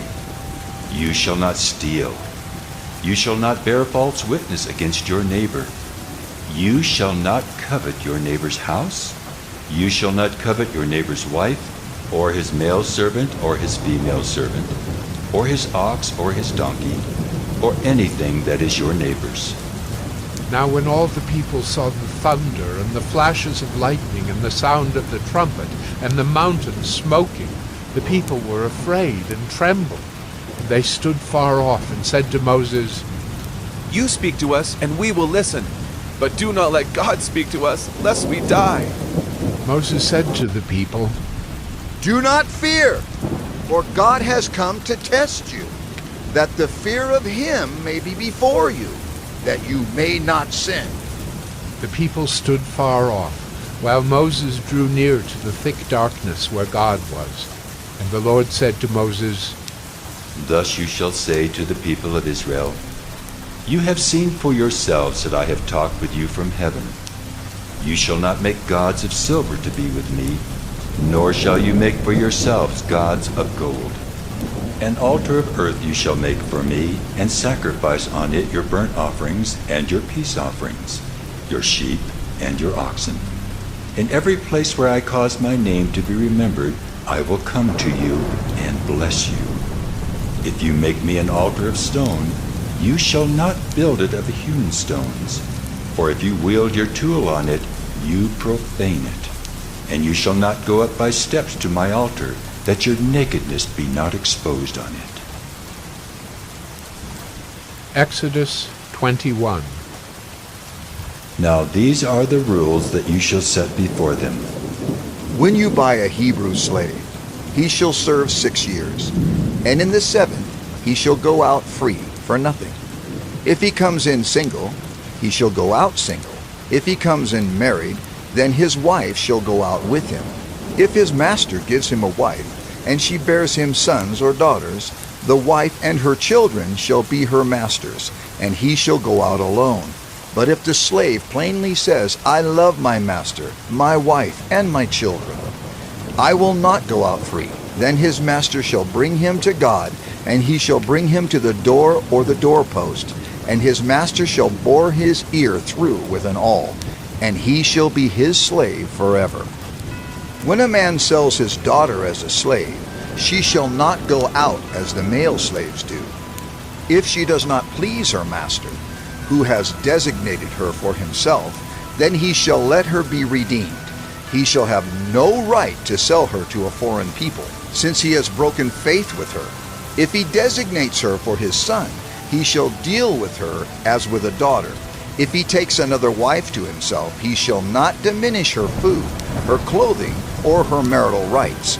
And if he does not do these 3 things for her, she shall go out for nothing, without payment of money.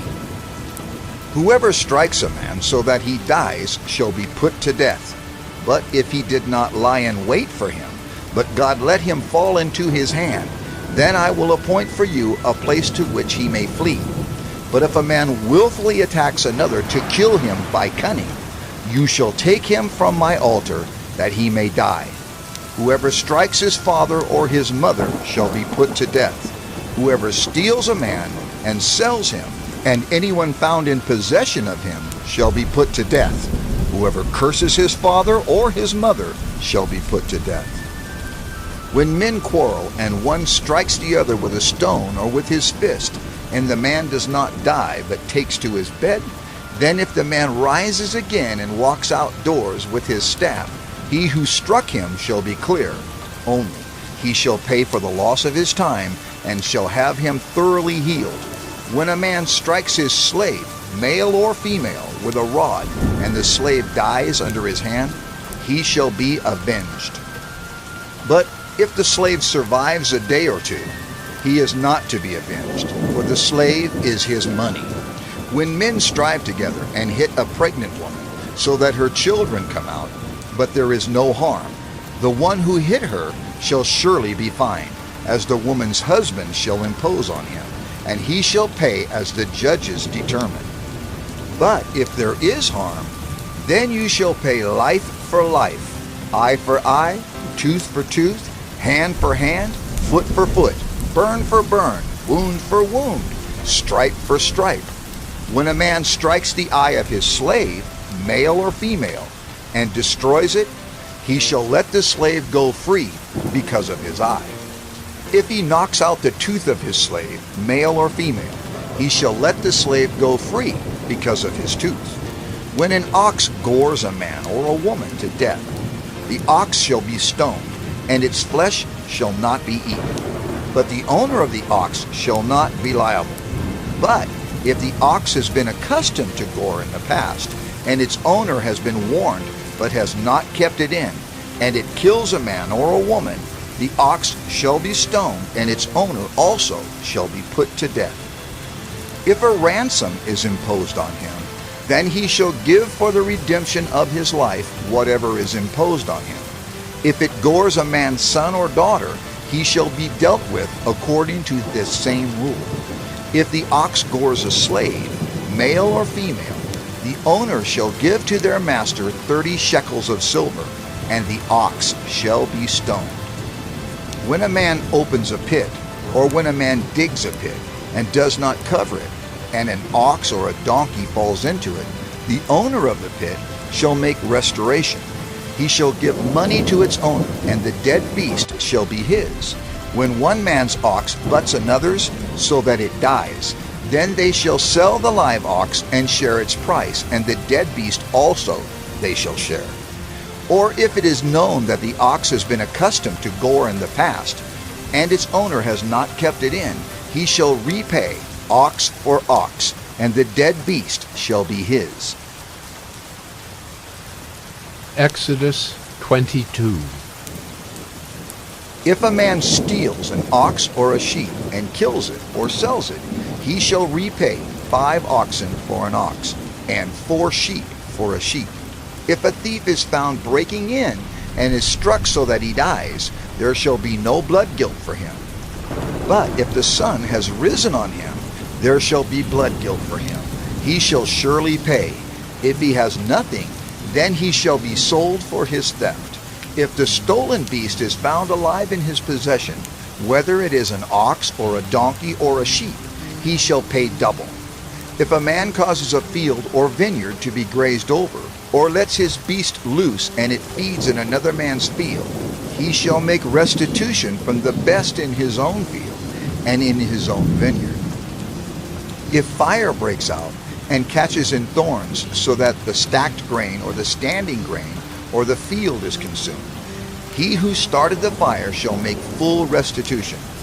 If a man gives to his neighbor money or goods to keep safe, and it is stolen from the man's house, then if the thief is found, he shall pay double. If the thief is not found, the owner of the house shall come near to God to show whether or not he has put his hand to his neighbor's property. For every breach of trust, whether it is for an ox, for a donkey, for a sheep, for a cloak, or for any kind of lost thing, of which one says, "This is it," the case of both parties shall come before God. The one whom God condemns shall pay double to his neighbor. If a man gives to his neighbor a donkey or an ox or a sheep or any beast to keep safe, and it dies or is injured or is driven away without anyone seeing it, an oath by the Lord shall be between them both to see whether or not he has put his hand to his neighbor's property. The owner shall accept the oath, and he shall not make restitution. But if it is stolen from him, he shall make restitution to its owner. If it is torn by beasts, let him bring it as evidence. He shall not make restitution for what has been torn. If a man borrows anything of his neighbor, and it is injured or dies, the owner not being with it, he shall make full restitution. If the owner was with it, he shall not make restitution. If it was hired, it came for its hiring fee. If a man seduces a virgin who is not betrothed and lies with her, he shall give the bride price for her and make her his wife. If her father utterly refuses to give her to him, he shall pay money equal to the bride price for virgins. You shall not permit a sorceress to live. Whoever lies with an animal shall be put to death. Whoever sacrifices to any god other than the Lord alone shall be devoted to destruction. You shall not wrong a sojourner or oppress him, for you were sojourners in the land of Egypt. You shall not mistreat any widow or fatherless child. If you do mistreat them, and they cry out to me, I will surely hear their cry, and my wrath will burn, and I will kill you with the sword, and your wives shall become widows, and your children fatherless. If you lend money to any of my people with you who is poor, you shall not be like a moneylender to him, and you shall not exact interest from him. If ever you take your neighbor's cloak in pledge, you shall return it to him before the sun goes down, for that is his only covering, and it is his cloak for his body. In what else shall he sleep? And if he cries to me, I will hear, for I am compassionate. You shall not revile God, nor curse a ruler of your people. You shall not delay to offer from the fullness of your harvest, and from the outflow of your presses. The firstborn of your sons you shall give to me. You shall do the same with your oxen and with your sheep. 7 days it shall be with its mother. On the 8th day you shall give it to me. You shall be consecrated to me. Therefore you shall not eat any flesh that is torn by beasts in the field. You shall throw it to the dogs. Exodus 23. You shall not spread a false report. You shall not join hands with the wicked man to be a malicious witness. You shall not fall in with the many to do evil, nor shall you bear witness in a lawsuit, siding with the many, so as to pervert justice. Nor shall you be partial to a poor man in his lawsuit. If you meet your enemy's ox or his donkey going astray, you shall bring it back to him. If you see the donkey of one who hates you lying down under its burden, you shall refrain from leaving him with it. You shall rescue it with him. You shall not pervert the justice due to your poor in his lawsuit. Keep far from a false charge, and do not kill the innocent and righteous, for I will not acquit the wicked, and you shall take no bribe. For a bribe blinds the clear-sighted and subverts the cause of those who are in the right. You shall not oppress a sojourner. You know the heart of a sojourner, for you were sojourners in the land of Egypt. For 6 years you shall sow your land and gather in its yield. But the 7th year you shall let it rest and lie fallow. that the poor of your people may eat, and what they leave the beast of the field may eat. You shall do likewise with your vineyard and with your olive orchard.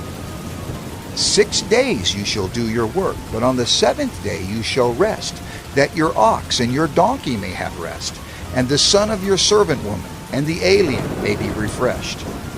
Pay attention to all that I have said to you, and make no mention of the names of other gods, nor let it be heard on your lips. 3 times in the year you shall keep a feast to me.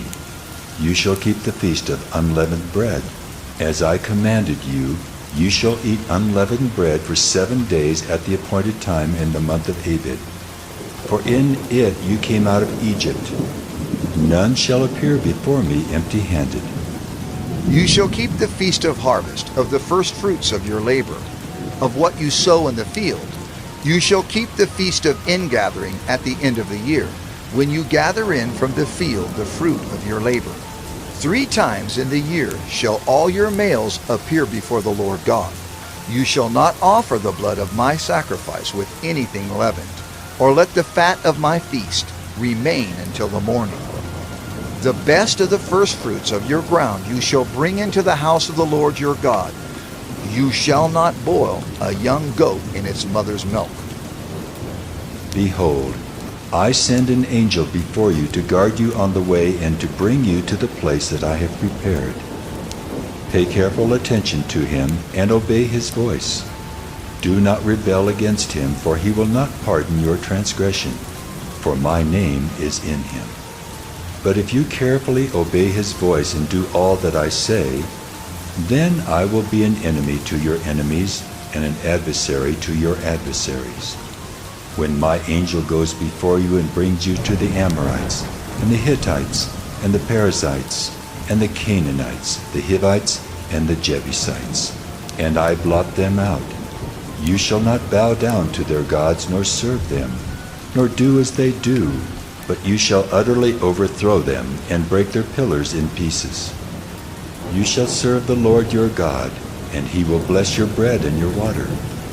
And I will take sickness away from among you. None shall miscarry or be barren in your land. I will fulfill the number of your days. I will send my terror before you, and will throw into confusion all the people against whom you shall come. And I will make all your enemies turn their backs to you. And I will send hornets before you, which shall drive out the Hivites, the Canaanites, and the Hittites from before you.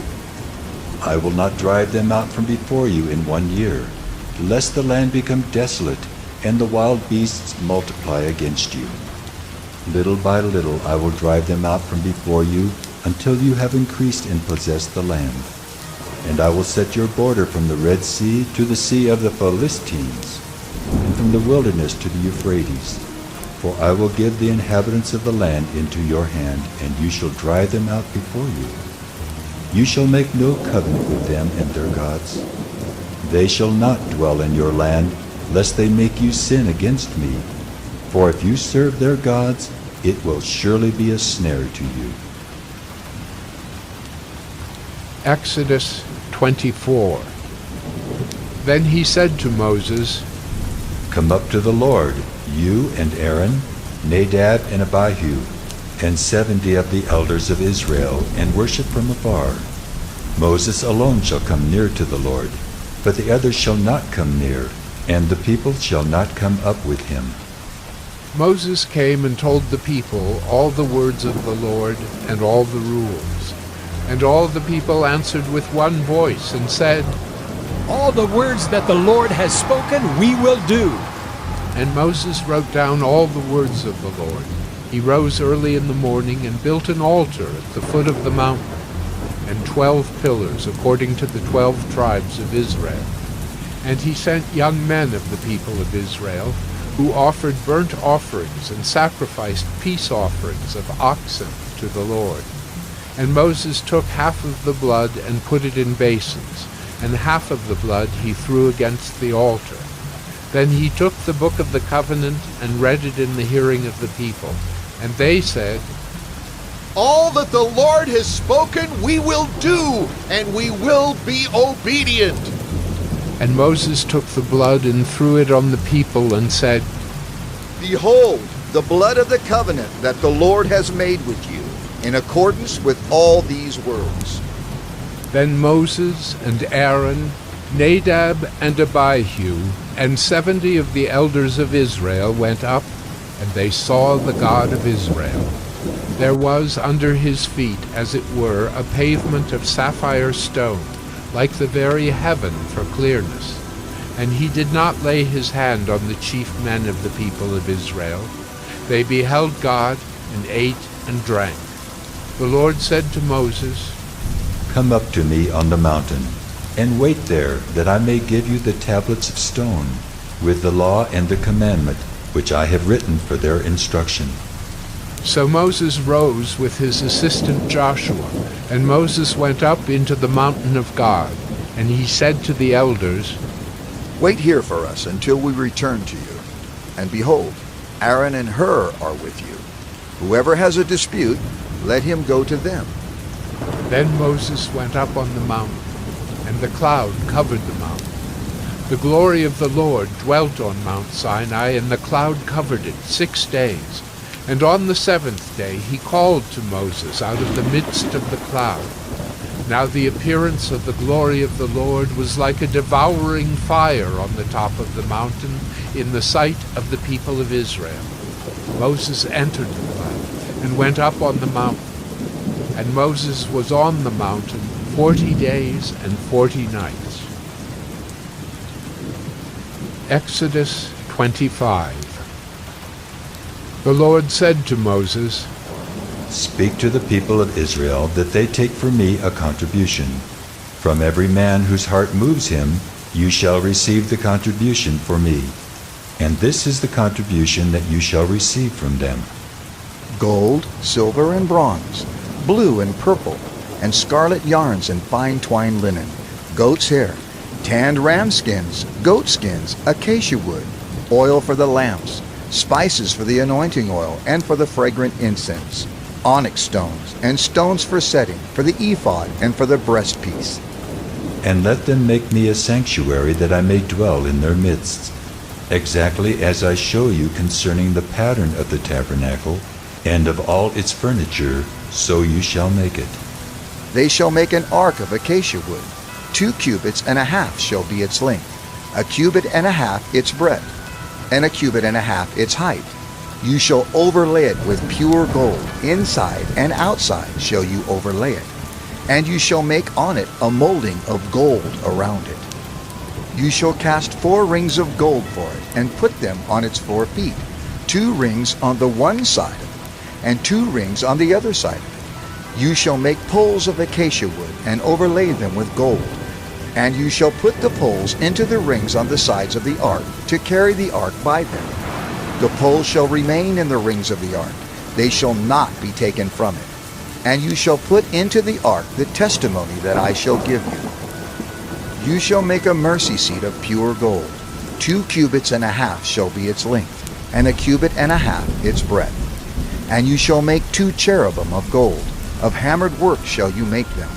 On the 2 ends of the mercy seat, make 1 cherub on the one end, and 1 cherub on the other end. Of one piece with the mercy seat shall you make the cherubim on its 2 ends. The cherubim shall spread out their wings above, overshadowing the mercy seat with their wings, their faces one to another. Toward the mercy seat shall the faces of the cherubim be.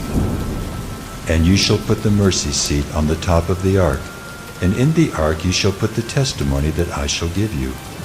There I will meet with you, and from above the mercy seat, from between the 2 cherubim that are on the ark of the testimony, I will speak with you about all that I will give you in commandment for the people of Israel. You shall make a table of acacia wood. 2 cubits shall be its length, 1 cubit its breadth, and 1 cubit and a half its height. You shall overlay it with pure gold, and make a molding of gold around it. And you shall make a rim around it, a handbreadth wide, and a molding of gold around the rim. And you shall make for it 4 rings of gold, and fasten the rings to the 4 corners at its 4 legs. Close to the frame the rings shall lie, as holders for the poles to carry the table. You shall make the poles of acacia wood, and overlay them with gold, and the table shall be carried with these. And you shall make its plates and dishes for incense, and its flagons and bowls with which to pour drink offerings. You shall make them of pure gold. And you shall set the bread of the presence on the table before me regularly. You shall make a lampstand of pure gold. The lampstand shall be made of hammered work. Its base, its stem, its cups, its calyxes, and its flowers shall be of one piece with it. And there shall be 6 branches going out of its sides, 3 branches of the lampstand out of one side of it, and 3 branches of the lampstand out of the other side of it. 3 cups made like almond blossoms, each with calyx and flower on one branch, and 3 cups made like almond blossoms, each with calyx and flower on the other branch. So for the 6 branches going out of the lampstand. And on the lampstand itself there shall be 4 cups made like almond blossoms, with their calyxes and flowers. And a calyx of one piece with it under each pair of the 6 branches going out from the lampstand. Their calyxes and their branches shall be of one piece with it, the whole of it a single piece of hammered work of pure gold. You shall make 7 lamps for it, and the lamps shall be set up so as to give light on the space in front of it. Its tongs and their trays shall be of pure gold. It shall be made with all these utensils out of a talent of pure gold. And see that you make them after the pattern for them, which is being shown you on the mountain. Exodus 26. Moreover, you shall make the tabernacle with 10 curtains of fine twined linen, and blue and purple and scarlet yarns. You shall make them with cherubims skillfully worked into them. The length of each curtain shall be 28 cubits, and the breadth of each curtain 4 cubits. All the curtains shall be the same size. 5 curtains shall be coupled to one another, and the other 5 curtains shall be coupled to one another. And you shall make loops of blue on the edge of the outermost curtain in the first set. Likewise you shall make loops on the edge of the outermost curtain in the second set. 50 loops you shall make on the one curtain, and 50 loops you shall make on the edge of the curtain that is in the second set. The loops shall be opposite one another, and you shall make 50 clasps of gold, and couple the curtains one to the other with the clasps, so that the tabernacle may be a single whole. You shall also make curtains of goat's hair for a tent over the tabernacle. 11 curtains shall you make. The length of each curtain shall be 30 cubits, and the breadth of each curtain 4 cubits. The 11 curtains shall be the same size. You shall couple 5 curtains by themselves, and 6 curtains by themselves. And the 6th curtain you shall double over at the front of the tent. You shall make 50 loops on the edge of the curtain that is outermost in one set, and 50 loops on the edge of the curtain that is outermost in the second set. You shall make 50 clasps of bronze, and put the clasp into the loops, and couple the tent together, that it may be a single whole. And the part that remains of the curtains of the tent, the half curtain that remains, shall hang over the back of the tabernacle. And the extra that remains in the length of the curtains, the cubit on the one side and the cubit on the other side, shall hang over the sides of the tabernacle, on this side and that side, to cover it. And you shall make for the tent a covering of tan ram skins, and a covering of goat skins on top. You shall make upright frames for the tabernacle of acacia wood. 10 cubits shall be the length of a frame, and a cubit and a half the breadth of each frame. There shall be 2 tenons in each frame for fitting together. So shall you do for all the frames of the tabernacle. You shall make the frames for the tabernacle, 20 frames for the south side, and 40 bases of silver you shall make under the 20 frames, 2 bases under one frame for its 2 tenons, and 2 bases under the next frame for its 2 tenons. And for the second side of the tabernacle, on the north side, 20 frames, and there 40 bases of silver, 2 bases under one frame, and 2 bases under the next frame. And for the rear of the tabernacle westward, you shall make 6 frames, and you shall make 2 frames for corners of the tabernacle in the rear. They shall be separate beneath, but joined at the top, at the first ring. Thus shall it be with both of them. They shall form the 2 corners. And there shall be 8 frames with their bases of silver, 16 bases, 2 bases under one frame, and 2 bases under another frame. You shall make bars of acacia wood, 5 for the frames of the one side of the tabernacle, and 5 bars for the frames of the other side of the tabernacle, and 5 bars for the frames of the side of the tabernacle at the rear westward. The middle bar, halfway up the frames, shall run from end to end. You shall overlay the frames with gold, and shall make their rings of gold, for holders for the bars, and you shall overlay the bars with gold. Then you shall erect the tabernacle according to the plan for it that you were shown on the mountain. And you shall make a veil of blue and purple and scarlet yarns, and fine twined linen. It shall be made with cherubim, skillfully worked into it. And you shall hang it on 4 pillars of acacia, overlaid with gold, with hooks of gold, on 4 bases of silver.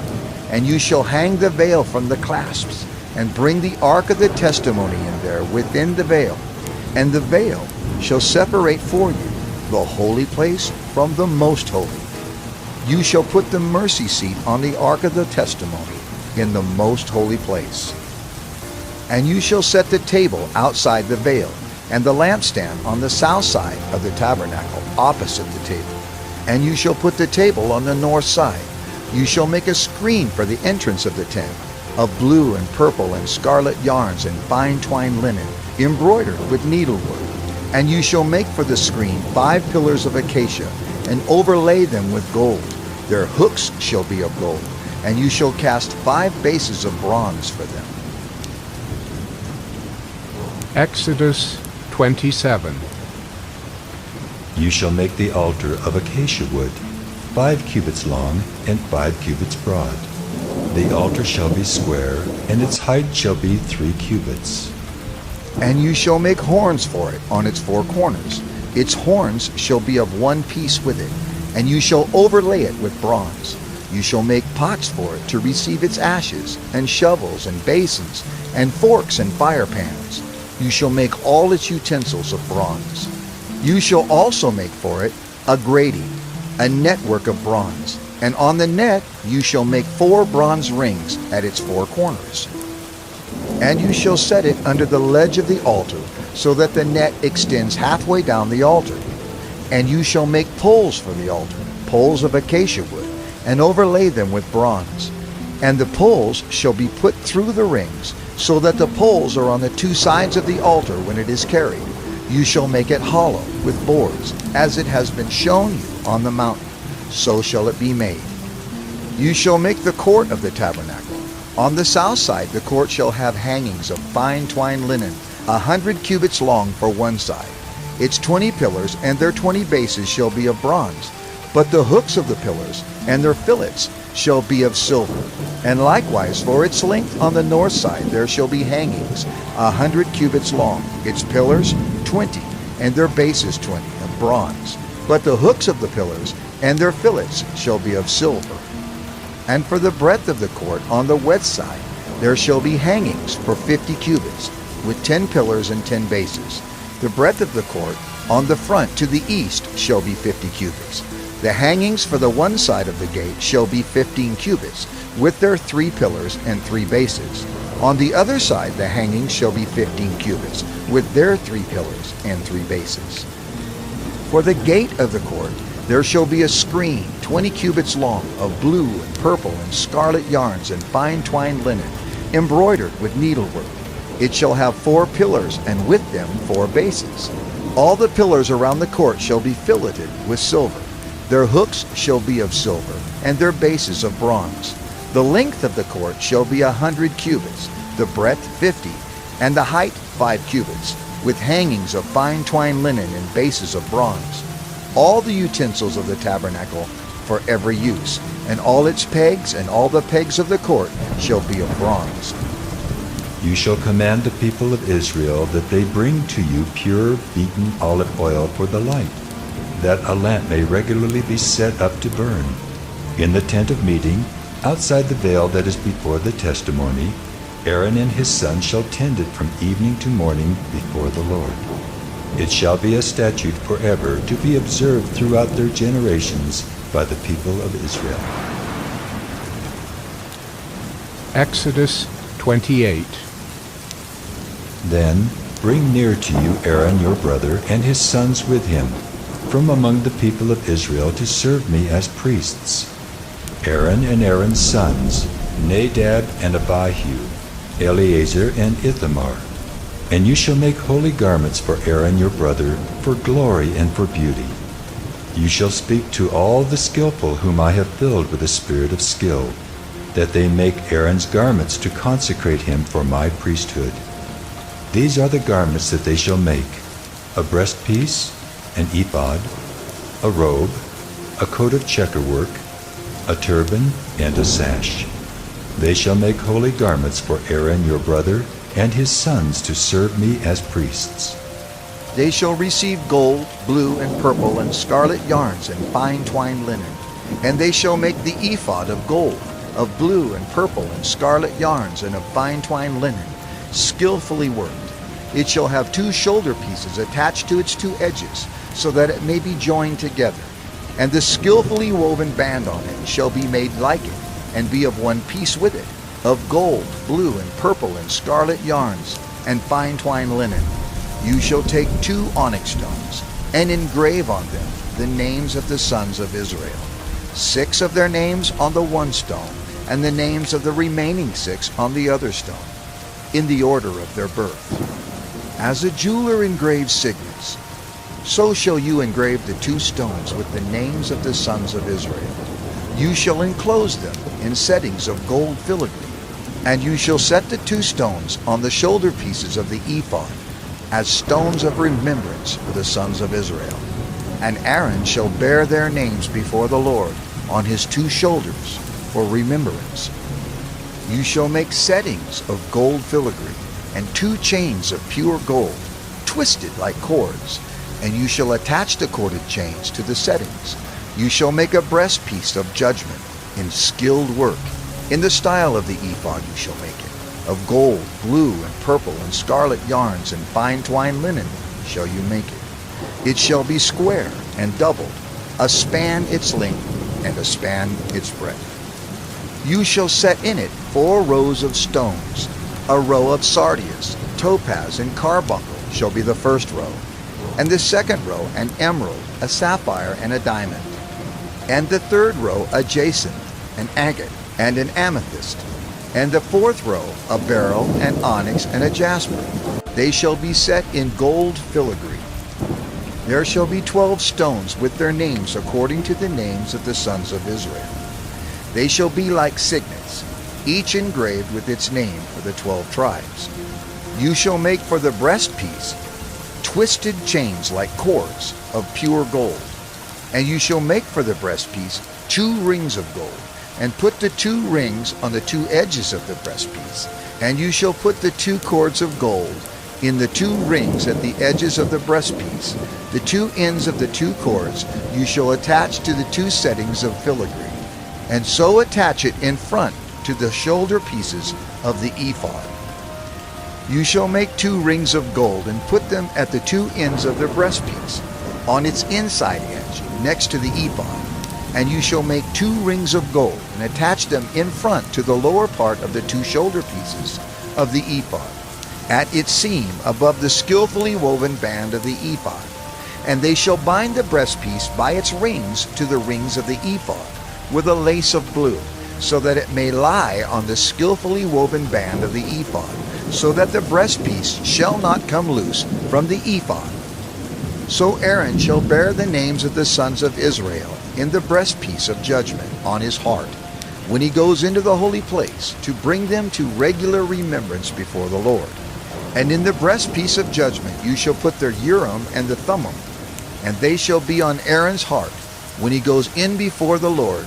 Thus Aaron shall bear the judgment of the people of Israel on his heart before the Lord regularly. You shall make the robe of the ephod all of blue. It shall have an opening for the head in the middle of it, with a woven binding around the opening, like the opening in a garment, so that it may not tear. On its hem you shall make pomegranates of blue and purple and scarlet yarns around its hem, with bells of gold between them. a golden bell and a pomegranate, a golden bell and a pomegranate, around the hem of the robe. And it shall be on Aaron when he ministers, and its sound shall be heard when he goes into the holy place before the Lord, and when he comes out, so that he does not die. You shall make a plate of pure gold and engrave on it, like the engraving of a signet, holy to the Lord. And you shall fasten it on the turban by a cord of blue. It shall be on the front of the turban. It shall be on Aaron's forehead, and Aaron shall bear any guilt from the holy things that the people of Israel consecrate as their holy gifts. It shall regularly be on his forehead, that they may be accepted before the Lord. You shall weave the coat in checkerwork of fine linen, and you shall make a turban of fine linen, and you shall make a sash embroidered with needlework. For Aaron's sons you shall make coats and sashes and caps. You shall make them for glory and beauty. And you shall put them on Aaron your brother, and on his sons with him, and shall anoint them, and ordain them, and consecrate them, that they may serve me as priests. You shall make for them linen undergarments, to cover their naked flesh. They shall reach from the hips to the thighs, and they shall be on Aaron and on his sons when they go into the tent of meeting, or when they come near the altar to minister in the holy place, lest they bear guilt and die. This shall be a statute forever for him and for his offspring after him. Exodus 29. Now this is what you shall do to them to consecrate them, that they may serve me as priests. Take 1 bull of the herd and 2 rams without blemish, and unleavened bread, unleavened cakes mixed with oil, and unleavened wafers smeared with oil. You shall make them of fine wheat flour.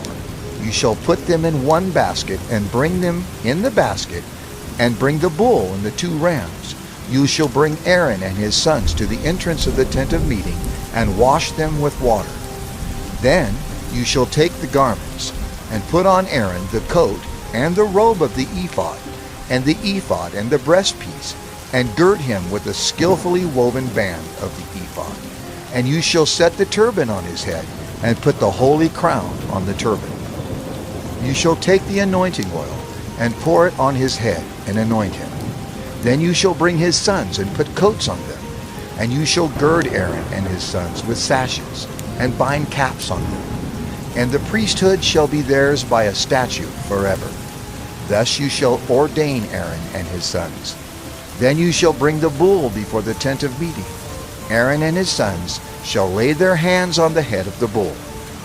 Then you shall kill the bull before the Lord at the entrance of the tent of meeting, and shall take part of the blood of the bull, and put it on the horns of the altar with your finger.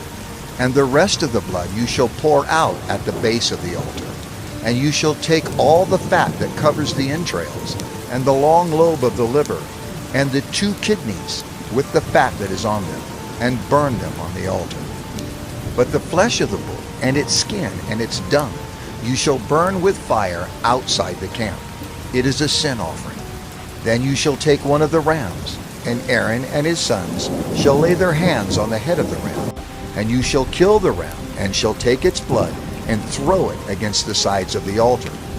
Then you shall cut the ram into pieces, and wash its entrails and its legs, and put them with its pieces and its head, and burn the whole ram on the altar. It is a burnt offering to the Lord. It is a pleasing aroma, a food offering to the Lord. You shall take the other ram, and Aaron and his sons shall lay their hands on the head of the ram. And you shall kill the ram, and take part of its blood, and put it on the tip of the right ear of Aaron, and on the tips of the right ears of his sons, and on the thumbs of their right hands, and on the great toes of their right feet, and throw the rest of the blood against the sides of the altar. Then you shall take part of the blood that is on the altar, and of the anointing oil, and sprinkle it on Aaron and his garments, and on his sons and his sons' garments with him. He and his garments shall be holy, and his sons and his sons' garments with him. You shall also take the fat from the ram, and the fat tail, and the fat that covers the entrails, and the long lobe of the liver, and the 2 kidneys, with the fat that is on them. and the right thigh, for it is a ram of ordination, and 1 loaf of bread, and 1 cake of bread made with oil, and 1 wafer out of the basket of unleavened bread that is before the Lord. You shall put all these on the palms of Aaron, and on the palms of his sons, and wave them for a wave offering before the Lord. Then you shall take them from their hands and burn them on the altar, on top of the burnt offering, as a pleasing aroma before the Lord. It is a food offering to the Lord. You shall take the breast of the ram of Aaron's ordination, and wave it for a wave offering before the Lord, and it shall be your portion. And you shall consecrate the breast of the wave offering that is waved, and the thigh of the priest's portion that is contributed from the ram of ordination, from what was Aaron's and his sons. It shall be for Aaron and his sons as a perpetual due from the people of Israel, for it is a contribution. It shall be a contribution from the people of Israel, from their peace offerings, their contribution to the Lord. The holy garments of Aaron shall be for his sons after him. They shall be anointed in them and ordained in them. The son who succeeds him as priest, who comes into the tent of meeting to minister in the holy place, shall wear them 7 days. You shall take the ram of ordination and boil its flesh in a holy place. And Aaron and his sons shall eat the flesh of the ram, and the bread that is in the basket, in the entrance of the tent of meeting. They shall eat those things with which atonement was made at their ordination and consecration. But an outsider shall not eat of them, because they are holy. And if any of the flesh for the ordination or of the bread remain until the morning, then you shall burn the remainder with fire. It shall not be eaten, because it is holy. Thus you shall do to Aaron and to his sons, according to all that I have commanded you. Through 7 days shall you ordain them, and every day you shall offer a bull as a sin offering for atonement. Also you shall purify the altar when you make atonement for it, and shall anoint it to consecrate it. 7 days you shall make atonement for the altar and consecrate it, and the altar shall be most holy. Whatever touches the altar shall become holy. Now this is what you shall offer on the altar: 2 lambs, a year old, day by day, regularly. 1 lamb you shall offer in the morning, and the other lamb you shall offer at twilight. And with the first lamb, a 10th seah of fine flour mingled with 1/4 of a hin of beaten oil, and 1/4 of a hin of wine for a drink offering. The other lamb you shall offer at twilight, and shall offer with it a grain offering and its drink offering, as in the morning, for a pleasing aroma, a food offering to the Lord. It shall be a regular burnt offering throughout your generations, at the entrance of the tent of meeting before the Lord, where I will meet with you to speak to you there. There I will meet with the people of Israel, and it shall be sanctified by my glory. I will consecrate the tent of meeting and the altar. Aaron also and his sons I will consecrate to serve me as priests. I will dwell among the people of Israel, and will be their God. And they shall know that I am the Lord their God, who brought them out of the land of Egypt, that I might dwell among them. I am the Lord their God. Exodus 30. You shall make an altar on which to burn incense. You shall make it of acacia wood. A cubit shall be its length, and a cubit its breadth. It shall be square, and 2 cubits shall be its height. Its horns shall be of 1 piece with it. You shall overlay it with pure gold, its top, and around its sides, and its horns. And you shall make a molding of gold around it, and you shall make 2 golden rings for it. Under its molding, on 2 opposite sides of it, you shall make them, and they shall be holders for poles with which to carry it. You shall make the poles of acacia wood, and overlay them with gold. And you shall put it in front of the veil that is above the ark of the testimony, in front of the mercy seat that is above the testimony, where I will meet with you. And Aaron shall burn fragrant incense on it. Every morning when he dresses the lamps, he shall burn it. And when Aaron sets up the lamps at twilight, he shall burn it. A regular incense offering before the Lord throughout your generations. You shall not offer unauthorized incense on it, or a burnt offering, a grain offering, and you shall not pour a drink offering on it. Aaron shall make atonement on its horns once a year. With the blood of the sin offering of atonement he shall make atonement for it once in the year throughout your generations. It is most holy to the Lord. The Lord said to Moses, When you take the census of the people of Israel, then each shall give a ransom for his life to the Lord when you number them, that there be no plague among them when you number them. Each one who is numbered in the census shall give this, half a shekel, according to the shekel of the sanctuary. The shekel is 20 gerahs, half a shekel as an offering to the Lord.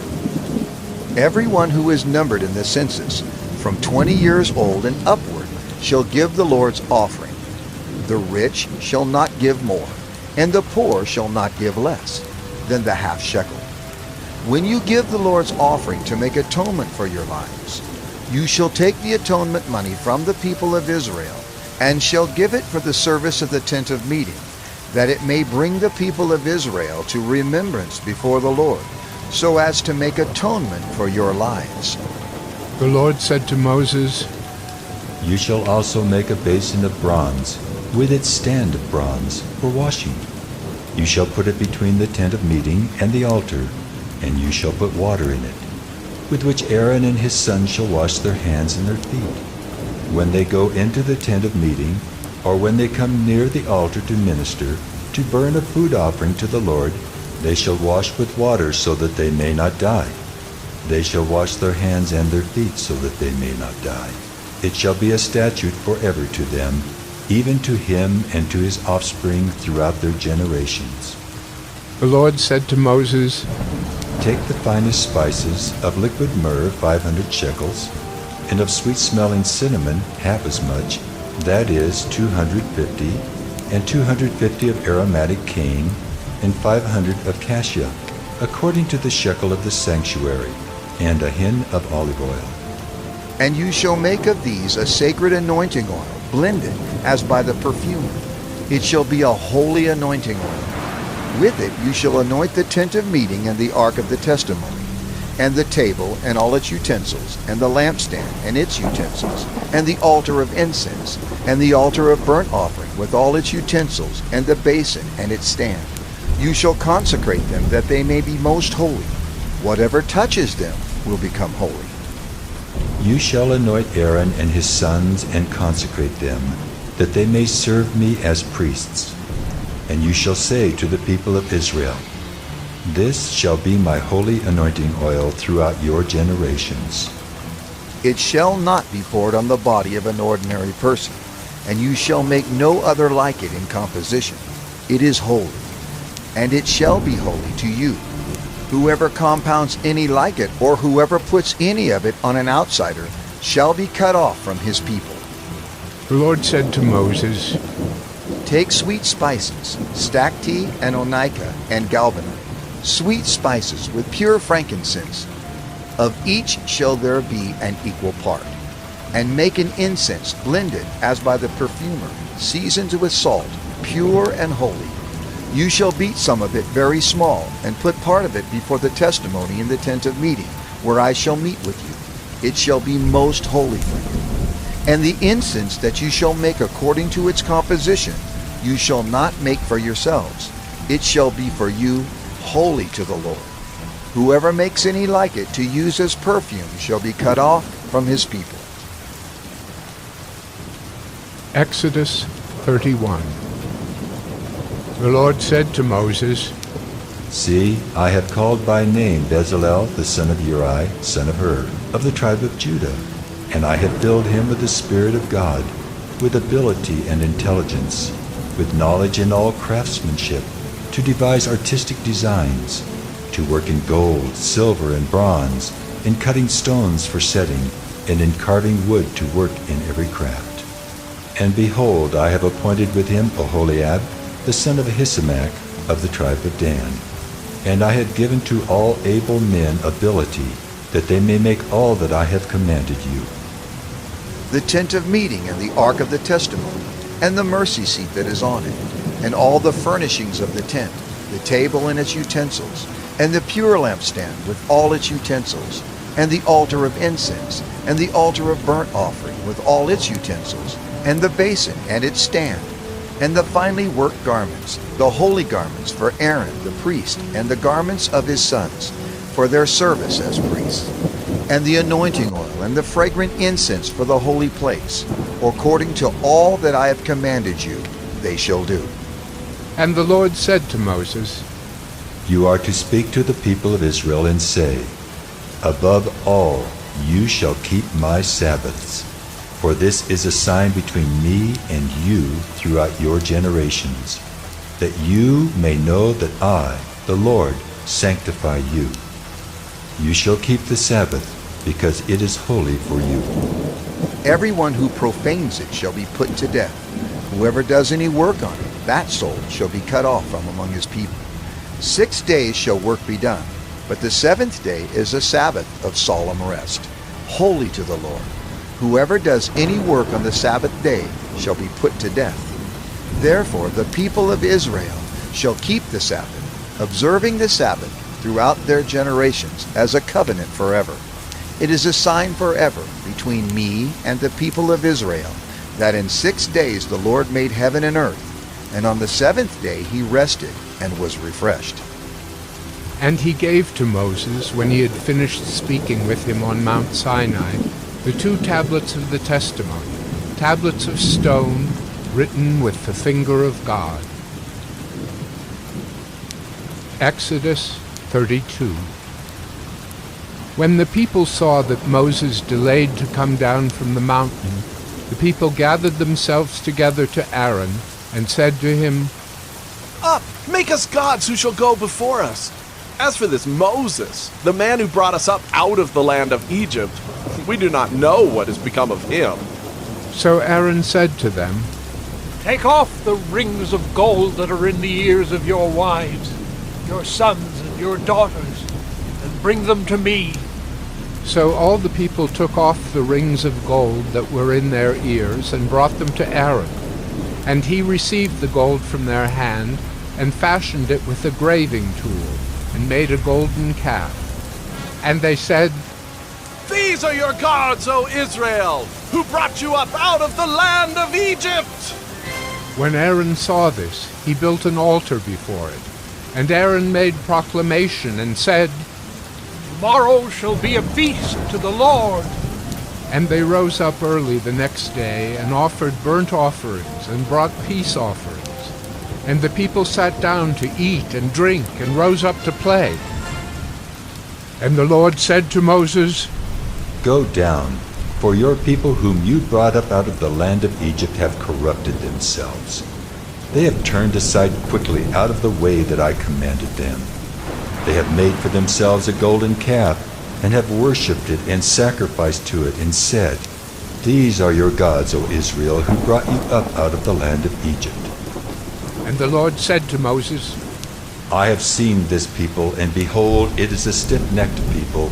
Now therefore let me alone, that my wrath may burn hot against them, and I may consume them, in order that I may make a great nation of you.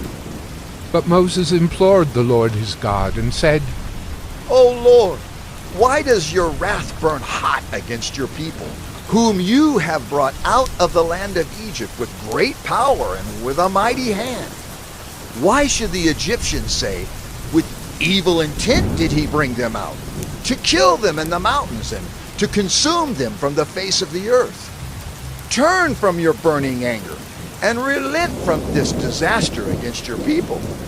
Remember Abraham, Isaac, and Israel, your servants, to whom you swore by your own self, and said to them, I will multiply your offspring as the stars of heaven, and all this land that I have promised I will give to your offspring, and they shall inherit it forever.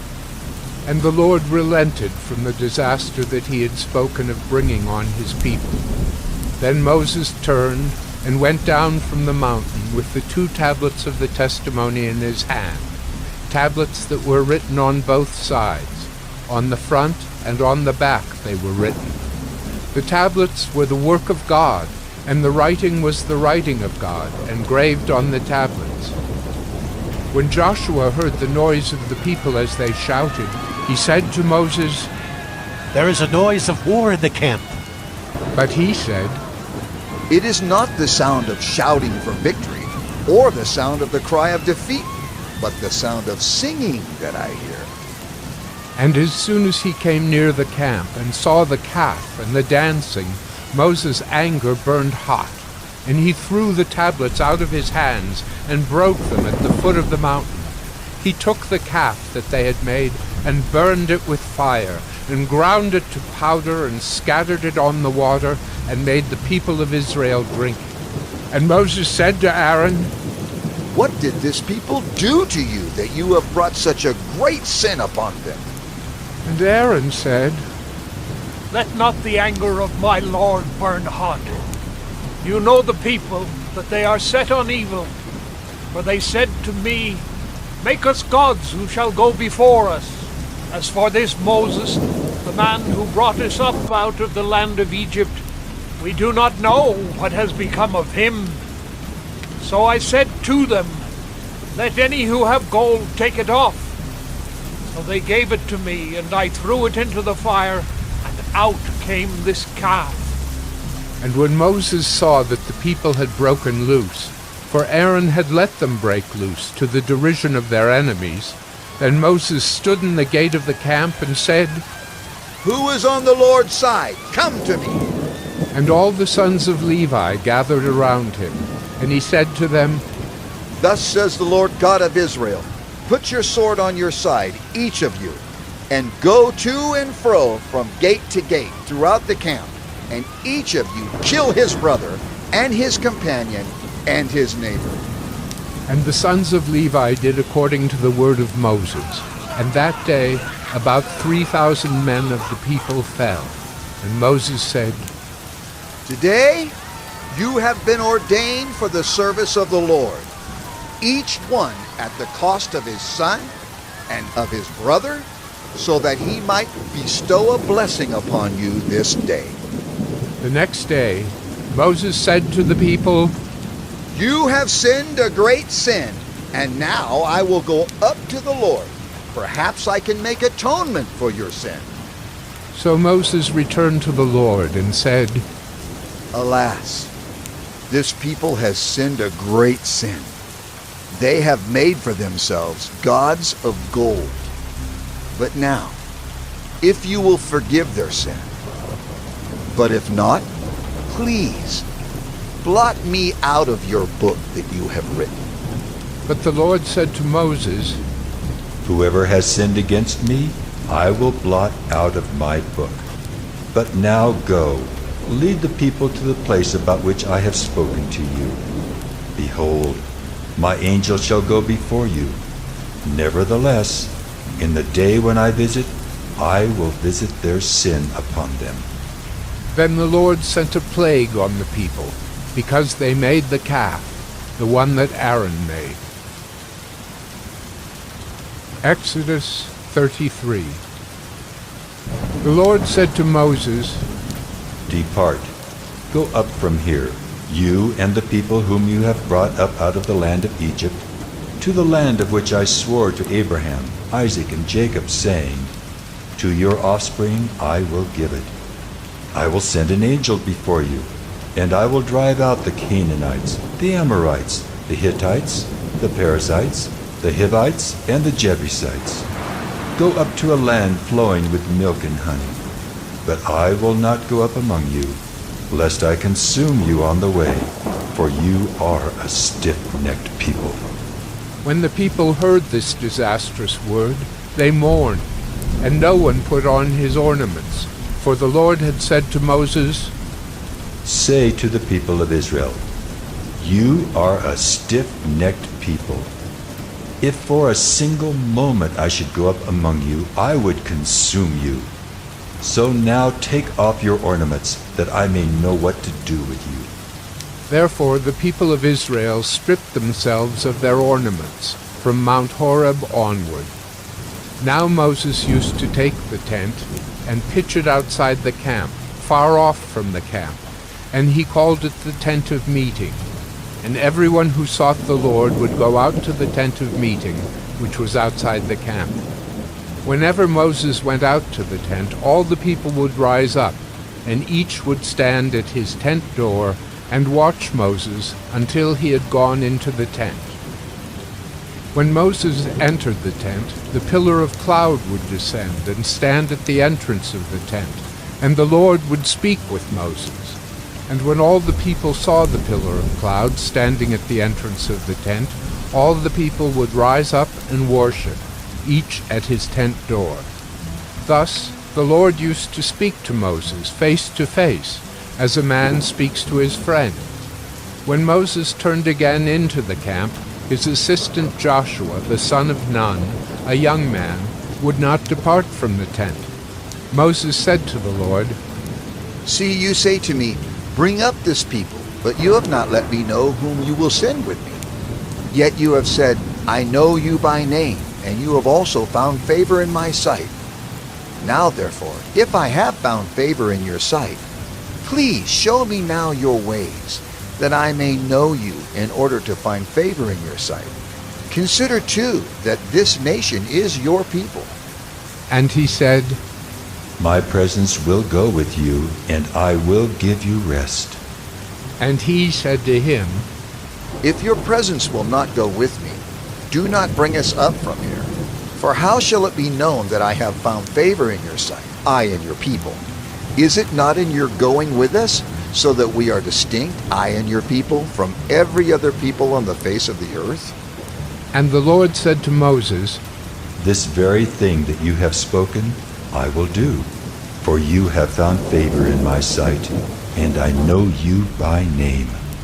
Moses said, "Please, show me your glory." And he said, "I will make all my goodness pass before you, and will proclaim before you my name, the Lord.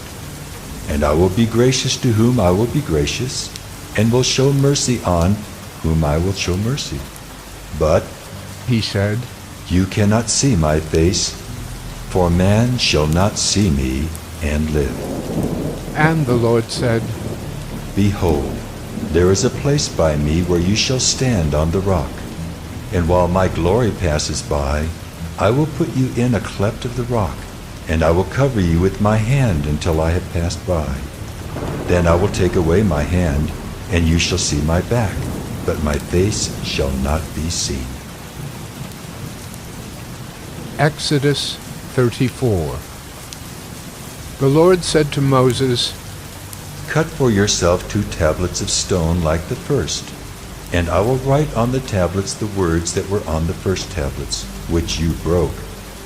Be ready by the morning, and come up in the morning to Mount Sinai, and present yourself there to me on the top of the mountain. No one shall come up with you, and let no one be seen throughout all the mountain. Let no flocks or herds graze opposite that mountain." So Moses cut 2 tablets of stone like the first, and he rose early in the morning and went up on Mount Sinai as the Lord had commanded him, and took in his hand 2 tablets of stone. The Lord descended in the cloud and stood with him there, and proclaimed the name of the Lord.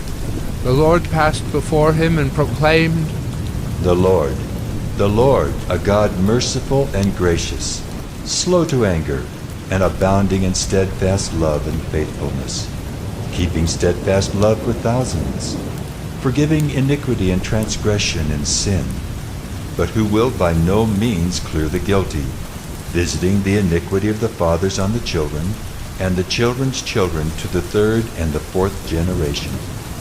And Moses quickly bowed his head toward the earth and worshipped. And he said, "If now I have found favor in your sight, please let the Lord go in the midst of us, for it is a stiff-necked people, and pardon our iniquity and our sin, and take us for your inheritance." And he said, "Behold, I am making a covenant. Before all your people I will do marvels, such as have not been created in all the earth or in any nation. And all the people among whom you are shall see the work of the Lord, for it is an awesome thing that I will do with you. Observe what I command you this day.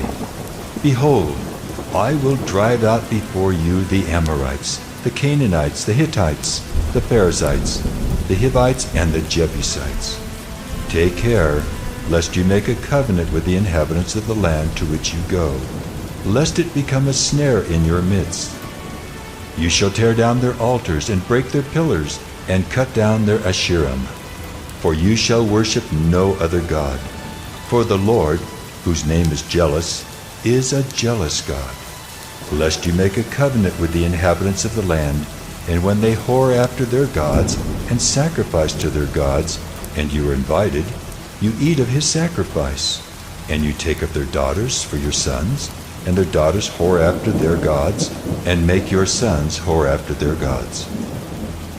You shall not make for yourself any gods of cast metal. You shall keep the feast of unleavened bread.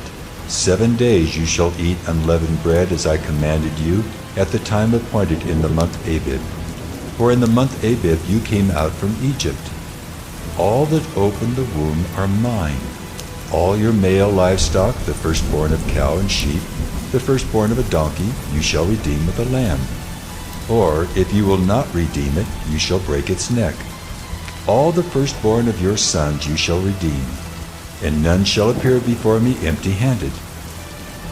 6 days you shall work, but on the 7th day you shall rest. In plowing time and in harvest you shall rest. You shall observe the Feast of Weeks, the first fruits of wheat harvest, and the Feast of Ingathering at the year's end. 3 times in the year shall all your males appear before the Lord God, the God of Israel. For I will cast out nations before you, and enlarge your borders.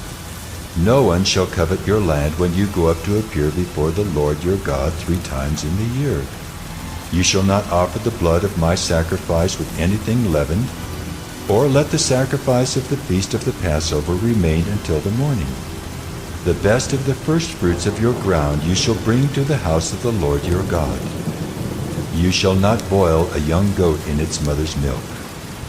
And the Lord said to Moses, Write these words, for in accordance with these words I have made a covenant with you and with Israel. So he was there with the Lord 40 days and 40 nights. He neither ate bread nor drank water. And he wrote on the tablets the words of the covenant, the 10 Commandments. When Moses came down from Mount Sinai with the 2 tablets of the testimony in his hand as he came down from the mountain, Moses did not know that the skin of his face shone because he had been talking with God. Aaron and all the people of Israel saw Moses, and behold, the skin of his face shone, and they were afraid to come near him. But Moses called to them, and Aaron and all the leaders of the congregation returned to him, and Moses talked with them. Afterward, all the people of Israel came near, and he commanded them all that the Lord had spoken with him in Mount Sinai. And when Moses had finished speaking with them, he put a veil over his face. Whenever Moses went in before the Lord to speak with him, he would remove the veil until he came out. And when he came out and told the people of Israel what he was commanded, the people of Israel would see the face of Moses, that the skin of Moses' face was shining. And Moses would put the veil over his face again until he went in to speak with him. Exodus 35. Moses assembled all the congregation of the people of Israel and said to them, These are the things that the Lord has commanded you to do. 6 days' work shall be done, but on the 7th day you shall have a Sabbath of solemn rest, holy to the Lord. Whoever does any work on it shall be put to death. You shall kindle no fire in all your dwelling places on the Sabbath day. Moses said to all the congregation of the people of Israel, This is the thing that the Lord has commanded. Take from among you a contribution to the Lord. Whoever is of a generous heart, let him bring the Lord's contribution. Gold, silver, and bronze, blue and purple and scarlet yarns, and fine twined linen. goat's hair, tanned ram skins and goat skins, acacia wood, oil for the light, spices for the anointing oil, and for the fragrant incense, and onyx stones, and stones for setting, for the ephod, and for the breastpiece. Let every skillful craftsman among you come and make all that the Lord has commanded: the tabernacle, its tent and its covering, its hooks and its frames, its bars, its pillars and its bases, the ark with its poles, the mercy seat and the veil of the screen, the table with its poles and all its utensils, and the bread of the presence, the lampstand also for the light, with its utensils and its lamps, and the oil for the light, and the altar of incense with its poles, and the anointing oil, and the fragrant incense, and the screen for the door, at the door of the tabernacle, the altar of burnt offering with its grating of bronze, its poles and all its utensils, the basin and its stand, the hangings of the court, its pillars and its bases, and the screen for the gate of the court, the pegs of the tabernacle and the pegs of the court, and their cords, the finely worked garments for ministering in the holy place, the holy garments for Aaron the priest, and the garments of his sons for their service as priests. Then all the congregation of the people of Israel departed from the presence of Moses, and they came, everyone whose heart stirred him, and everyone whose spirit moved him, and brought the Lord's contribution to be used for the tent of meeting, and for all its service, and for the holy garments. So they came, both men and women. All who were of a willing heart brought brooches and earrings and signet rings and armlets, all sorts of gold objects, every man dedicating an offering of gold to the Lord. And everyone who possessed blue or purple or scarlet yarns, or fine linen, or goat's hair, or tanned ram skins, or goat skins, brought them. Everyone who could make a contribution of silver or bronze brought it as the Lord's contribution. And everyone who possessed acacia wood of any use in the work brought it. And every skillful woman spun with her hands, and they all brought what they had spun in blue and purple and scarlet yarns and fine twined linen. All the women whose hearts stirred them to use their skill spun the goat's hair, and the leaders brought onyx stones and stones to be set for the ephod and for the breastpiece, and spices and oil for the light, and for the anointing oil, and for the fragrant incense. All the men and women, the people of Israel, whose heart moved them to bring anything for the work that the Lord had commanded by Moses to be done, brought it as a free-will offering to the Lord. Then Moses said to the people of Israel, See, the Lord has called by name Bezalel, the son of Uri, son of Hur, of the tribe of Judah, and he has filled him with the Spirit of God, with skill, with intelligence, with knowledge, and with all craftsmanship, to devise artistic designs, to work in gold and silver and bronze, in cutting stones for setting, and in carving wood, for work in every skilled craft. And he has inspired him to teach, both him and Aholiab, the son of Ahisamach, of the tribe of Dan. He has filled them with skill to do every sort of work done by an engraver, or by a designer, or by an embroiderer, in blue and purple and scarlet yarns and fine twined linen, or by a weaver, by any sort of workman or skilled designer. Exodus 36. Bezalel and Aholiab and every craftsman in whom the Lord has put skill and intelligence to know how to do any work in the construction of the sanctuary shall work in accordance with all that the Lord has commanded. And Moses called Bezalel and Aholiab and every craftsman in whose mind the Lord had put skill, everyone whose heart stirred him up to come to do the work. And they received from Moses all the contribution that the people of Israel had brought for doing the work on the sanctuary. They still kept bringing him free will offerings every morning, so that all the craftsmen who were doing every sort of task on the sanctuary came, each from the task that he was doing, and said to Moses, The people bring much more than enough for doing the work that the Lord has commanded us to do. So Moses gave command, and word was proclaimed throughout the camp.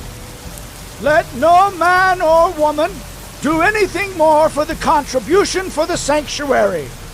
So the people were restrained from bringing, for the material they had was sufficient to do all the work, and more.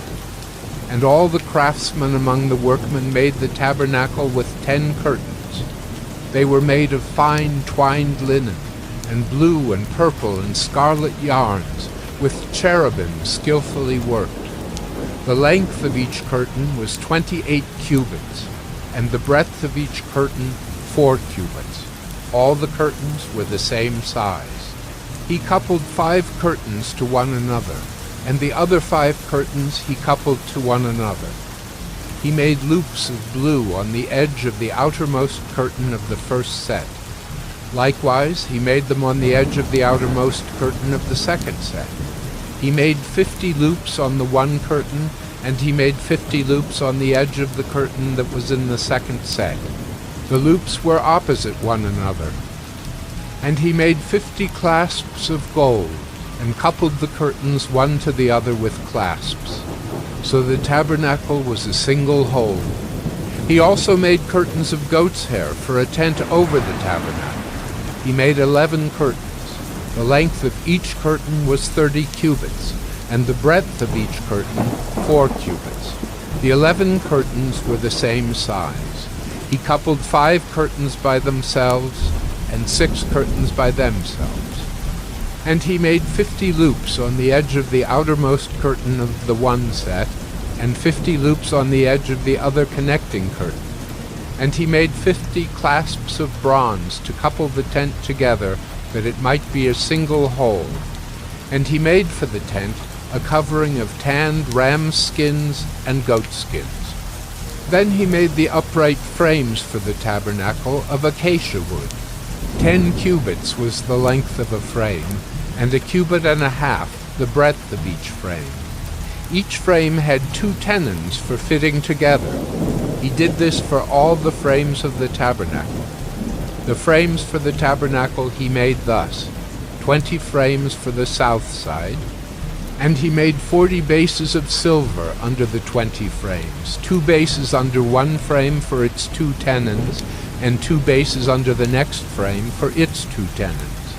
For the second side of the tabernacle, on the north side, he made 20 frames and their 40 bases of silver, 2 bases under one frame, and 2 bases under the next frame. For the rear of the tabernacle westward, he made 6 frames. He made 2 frames for corners of the tabernacle in the rear. And they were separate beneath, but joined at the top, at the first ring. He made 2 of them this way for the 2 corners. There were 8 frames with their bases of silver, 16 bases under every frame, 2 bases. He made bars of acacia wood, 5 for the frames of the one side of the tabernacle, and 5 bars for the frames of the other side of the tabernacle, and 5 bars for the frames of the tabernacle at the rear westward. And he made the middle bar to run from end to end, halfway up the frames. And he overlaid the frames with gold, and made their rings of gold for holders for the bars, and overlaid the bars with gold. He made the veil of blue and purple and scarlet yarns and fine twined linen. With cherubim skillfully worked into it he made it. And for it he made 4 pillars of acacia, and overlaid them with gold. Their hooks were of gold, and he cast for them 4 bases of silver. He also made a screen for the entrance of the tent, of blue and purple and scarlet yarns and fine twined linen, embroidered with needlework, and its 5 pillars with their hooks. He overlaid their capitals, and their fillets were of gold, but their 5 bases were of bronze. Exodus 37. Bezalel made the ark of acacia wood. 2.5 cubits was its length, 1.5 cubits its breadth, and 1.5 cubits its height. And he overlaid it with pure gold, inside and outside, and made a molding of gold around it. And he cast for it 4 rings of gold for its 4 feet, 2 rings on its one side and 2 rings on its other side. And he made poles of acacia wood and overlaid them with gold, and put the poles into the rings on the sides of the ark to carry the ark. And he made a mercy seat of pure gold. 2 cubits and a half was its length, and 1.5 cubits its breadth. And he made 2 cherubim of gold. He made them of hammered work on the 2 ends of the mercy seat, 1 cherub on the one end, and 1 cherub on the other end. Of one piece with the mercy seat he made the cherubim on its 2 ends. The cherubim spread out their wings above, overshadowing the mercy seat with their wings, with their faces one to another. Toward the mercy seat were the faces of the cherubim. He also made the table of acacia wood. 2 cubits was its length, 1 cubit its breadth, and 1.5 cubits its height. And he overlaid it with pure gold, and made a molding of gold around it. And he made a rim around it, 1 handbreadth wide, and made a molding of gold around the rim. He cast for it 4 rings of gold, and fastened the rings to the 4 corners at its 4 legs. Close to the frame were the rings, as holders for the poles to carry the table. He made the poles of acacia wood to carry the table, and overlaid them with gold. And he made the vessels of pure gold that were to be on the table, its plates and dishes for incense, and its bowls and flagons with which to pour drink offerings. He also made the lampstand of pure gold. He made the lampstand of hammered work, its base, its stem, its cups, its calyxes, and its flowers were of one piece with it. And there were 6 branches going out of its sides, 3 branches of the lampstand out of one side of it, and 3 branches of the lampstand out of the other side of it. 3 cups made like almond blossoms, each with calyx and flower on one branch, and 3 cups made like almond blossoms, each with calyx and flower on the other branch. So for the 6 branches going out of the lampstand. And on the lampstand itself were 4 cups made like almond blossoms, with their calyxes and flowers, and a calyx of one piece with it under each pair of the 6 branches going out of it. Their calyxes and their branches were of one piece with it. The whole of it was a single piece of hammered work of pure gold. And he made it 7 lamps, and its tongs, and its trays of pure gold. He made it and all its utensils out of a talent of pure gold. He made the altar of incense of acacia wood. Its length was 1 cubit, and its breadth was 1 cubit. It was square, and 2 cubits was its height. Its horns were of one piece with it. He overlaid it with pure gold, its top and around its sides and its horns. And he made a molding of gold around it, and made 2 rings of gold on it under its molding, on 2 opposite sides of it, as holders for the poles with which to carry it. And he made the poles of acacia wood, and overlaid them with gold. He made the holy anointing oil also, and the pure fragrant incense, blended as by the perfumer. Exodus 38. He made the altar of burnt offering of acacia wood. 5 cubits was its length, and 5 cubits its breadth. It was square, and 3 cubits was its height. He made horns for it on its 4 corners. Its horns were of one piece with it, and he overlaid it with bronze. And he made all the utensils of the altar, the pots, the shovels, the basins, the forks, and the fire pans. He made all its utensils of bronze. And he made for the altar a grating, a network of bronze under its ledge, extending halfway down. He cast 4 rings on the 4 corners of the bronze grating as holders for the poles. He made the poles of acacia wood, and overlaid them with bronze. And he put the poles through the rings on the sides of the altar to carry it with them. He made it hollow with boards. He made the basin of bronze and its stand of bronze from the mirrors of the ministering women who ministered in the entrance of the tent of meeting. And he made the court. For the south side the hangings of the court were of fine twined linen, 100 cubits. Their 20 pillars and their 20 bases were of bronze, but the hooks of the pillars and their fillets were of silver. And for the north side there were hangings of 100 cubits. Their 20 pillars, their 20 bases were of bronze, but the hooks of the pillars and their fillets were of silver. And for the west side were hangings of 50 cubits, their 10 pillars and their 10 bases.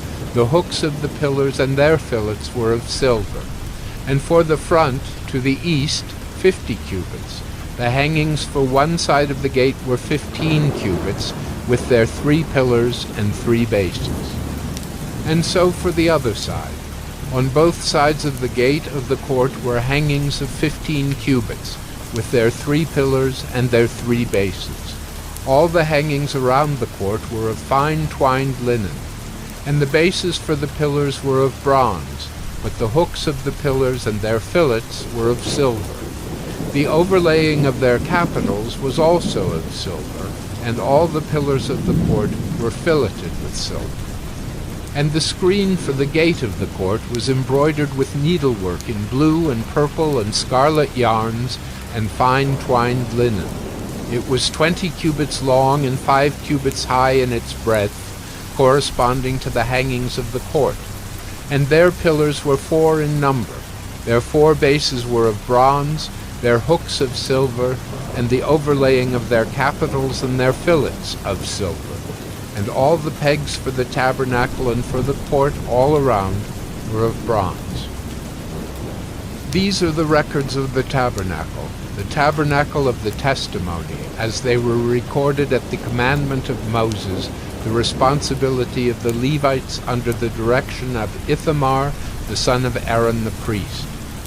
Bezalel, the son of Uri, son of Hur, of the tribe of Judah, made all that the Lord commanded Moses. And with him was Oholiab, the son of Ahisamach, of the tribe of Dan, an engraver and designer and embroiderer in blue and purple and scarlet yarns and fine twined linen. All the gold that was used for the work in all the construction of the sanctuary, the gold from the offering, was 29 talents and 730 shekels by the shekel of the sanctuary. The silver from those of the congregation who were recorded was 100 talents and 1,775 shekels by the shekel of the sanctuary. A beka a head, that is half a shekel by the shekel of the sanctuary, for everyone who was listed in the records from 20 years old and upward, for 603,550 men. The 100 talents of silver were for casting the bases of the sanctuary and the bases of the veil. 100 bases for the 100 talents, a talent a base. And of the 1,775 shekels he made hooks for the pillars, and overlaid their capitals, and made fillets for them. The bronze that was offered was 70 talents and 2,400 shekels. With it he made the bases for the entrance of the tent of meeting, the bronze altar, and the bronze grating for it, and all the utensils of the altar, the bases around the court, and the bases of the gate of the court, all the pegs of the tabernacle, and all the pegs around the court. Exodus 39. From the blue and purple and scarlet yarns they made finely woven garments for ministering in the holy place. They made the holy garments for Aaron, as the Lord had commanded Moses. He made the ephod of gold, blue and purple and scarlet yarns, and fine twined linen. And they hammered out gold leaf, and he cut it into threads, to work into the blue and purple and the scarlet yarns, and into the fine twined linen in skilled design. They made for the ephod attaching shoulder pieces, joined to it at its two edges, and the skillfully woven band on it was of one piece with it, and made like it, of gold, blue and purple and scarlet yarns, and fine twined linen, as the Lord had commanded Moses. They made the onyx stones, enclosed in settings of gold filigree, and engraved like the engravings of a signet, according to the names of the sons of Israel. And he set them on the shoulder pieces of the ephod, to be stones of remembrance for the sons of Israel, as the Lord had commanded Moses. He made the breastpiece in skilled work, in the style of the ephod, of gold, blue and purple and scarlet yarns, and fine twined linen. It was square. They made the breastpiece doubled, a span its length, and a span its breadth, when doubled. And they set in it 4 rows of stones. A row of sardius, topaz, and carbuncle was the first row, and the second row an emerald, a sapphire, and a diamond, and the third row a jacinth, an agate, and an amethyst, and the fourth row a beryl, an onyx, and a jasper. They were enclosed in settings of gold filigree. There were 12 stones with their names, according to the names of the sons of Israel. They were like signets, each engraved with its name for the 12 tribes. And they made on the breastpiece twisted chains like cords of pure gold. And they made 2 settings of gold filigree and 2 gold rings, and put the 2 rings on the 2 edges of the breastpiece. And they put the 2 cords of gold in the 2 rings at the edges of the breastpiece. They attached the 2 ends of the 2 cords to the 2 settings of filigree. Thus they attached it in front to the shoulder pieces of the ephod. Then they made 2 rings of gold, and put them at the 2 ends of the breastpiece, on its inside edge, next to the ephod. And they made 2 rings of gold, and attached them in front to the lower part of the 2 shoulder pieces of the ephod, at its seam, above the skillfully woven band of the ephod. And they bound the breastpiece by its rings to the rings of the ephod with a lace of blue, so that it should lie on the skillfully woven band of the ephod, and that the breastpiece should not come loose from the ephod, as the Lord had commanded Moses. He also made the robe of the ephod woven all of blue, and the opening of the robe in it was like the opening in a garment, with a binding around the opening so that it might not tear. On the hem of the robe they made pomegranates of blue and purple and scarlet yarns and fine twined linen. They also made bells of pure gold, and put the bells between the pomegranates all around the hem of the robe between the pomegranates. A bell and a pomegranate, a bell and a pomegranate around the hem of the robe for ministering, as the Lord had commanded Moses. They also made the coats woven of fine linen for Aaron and his sons, and the turban of fine linen, and the caps of fine linen, and the linen undergarments of fine twined linen, and the sash of fine twined linen, and of blue and purple and scarlet yarns, embroidered with needlework, as the Lord had commanded Moses. They made the plate of the holy crown of pure gold, and wrote on it an inscription, like the engraving of a signet, Holy to the Lord. And they tied to it a cord of blue to fasten it on the turban above, as the Lord had commanded Moses. Thus, all the work of the tabernacle of the tent of meeting was finished, and the people of Israel did according to all that the Lord had commanded Moses. So they did. Then they brought the tabernacle to Moses, the tent and all its utensils, its hooks, its frames, its bars, its pillars, and its bases, the covering of tanned ram skins and goat skins, and the veil of the screen, the ark of the testimony with its poles and the mercy seat, the table with all its utensils, and the bread of the presence, the lampstand of pure gold, and its lamps with the lamp set, and all its utensils, and the oil for the light, the golden altar, the anointing oil, and the fragrant incense, and the screen for the entrance of the tent. The bronze altar and its grating of bronze, its poles and all its utensils, the basin and its stand, the hangings of the court, its pillars and its bases, and the screen for the gate of the court, its cords and its pegs, and all the utensils for the service of the tabernacle, for the tent of meeting. The finely worked garments for ministering in the holy place, the holy garments for Aaron the priest, and the garments of his sons for their service as priests. According to all that the Lord had commanded Moses, so the people of Israel had done all the work. And Moses saw all the work, and behold, they had done it. As the Lord had commanded, so had they done it. Then Moses blessed them. Exodus 40. The Lord spoke to Moses, saying, On the first day of the first month you shall erect the tabernacle of the tent of meeting, and you shall put in it the ark of the testimony, and you shall screen the ark with the veil. And you shall bring in the table and arrange it, and you shall bring in the lampstand and set up its lamps. And you shall put the golden altar for incense before the ark of the testimony, and set up the screen for the door of the tabernacle. You shall set the altar of burnt offering before the door of the tabernacle of the tent of meeting, and place the basin between the tent of meeting and the altar, and put water in it. And you shall set up the court all around, and hang up the screen for the gate of the court.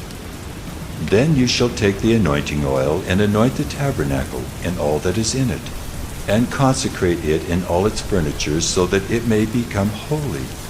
You shall also anoint the altar of burnt offering and all its utensils, and consecrate the altar, so that the altar may become most holy.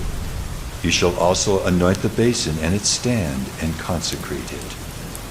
Then you shall bring Aaron and his sons to the entrance of the tent of meeting, and shall wash them with water, and put on Aaron the holy garments. And you shall anoint him and consecrate him, that he may serve me as priest. You shall bring his sons also, and put coats on them, and anoint them as you anointed their father, that they may serve me as priests. And their anointing shall admit them to a perpetual priesthood throughout their generations. This Moses did, according to all that the Lord commanded him, so he did. In the first month in the second year, on the first day of the month, the tabernacle was erected. Moses erected the tabernacle. He laid its bases and set up its frames and put in its poles and raised up its pillars. And he spread the tent over the tabernacle and put the covering of the tent over it, as the Lord had commanded Moses. He took the testimony and put it into the ark, and put the poles on the ark, and set the mercy seat above on the ark. And he brought the ark into the tabernacle, and set up the veil of the screen, and screened the ark of the testimony, as the Lord had commanded Moses. He put the table in the tent of meeting on the north side of the tabernacle outside the veil, and arranged the bread on it before the Lord, as the Lord had commanded Moses.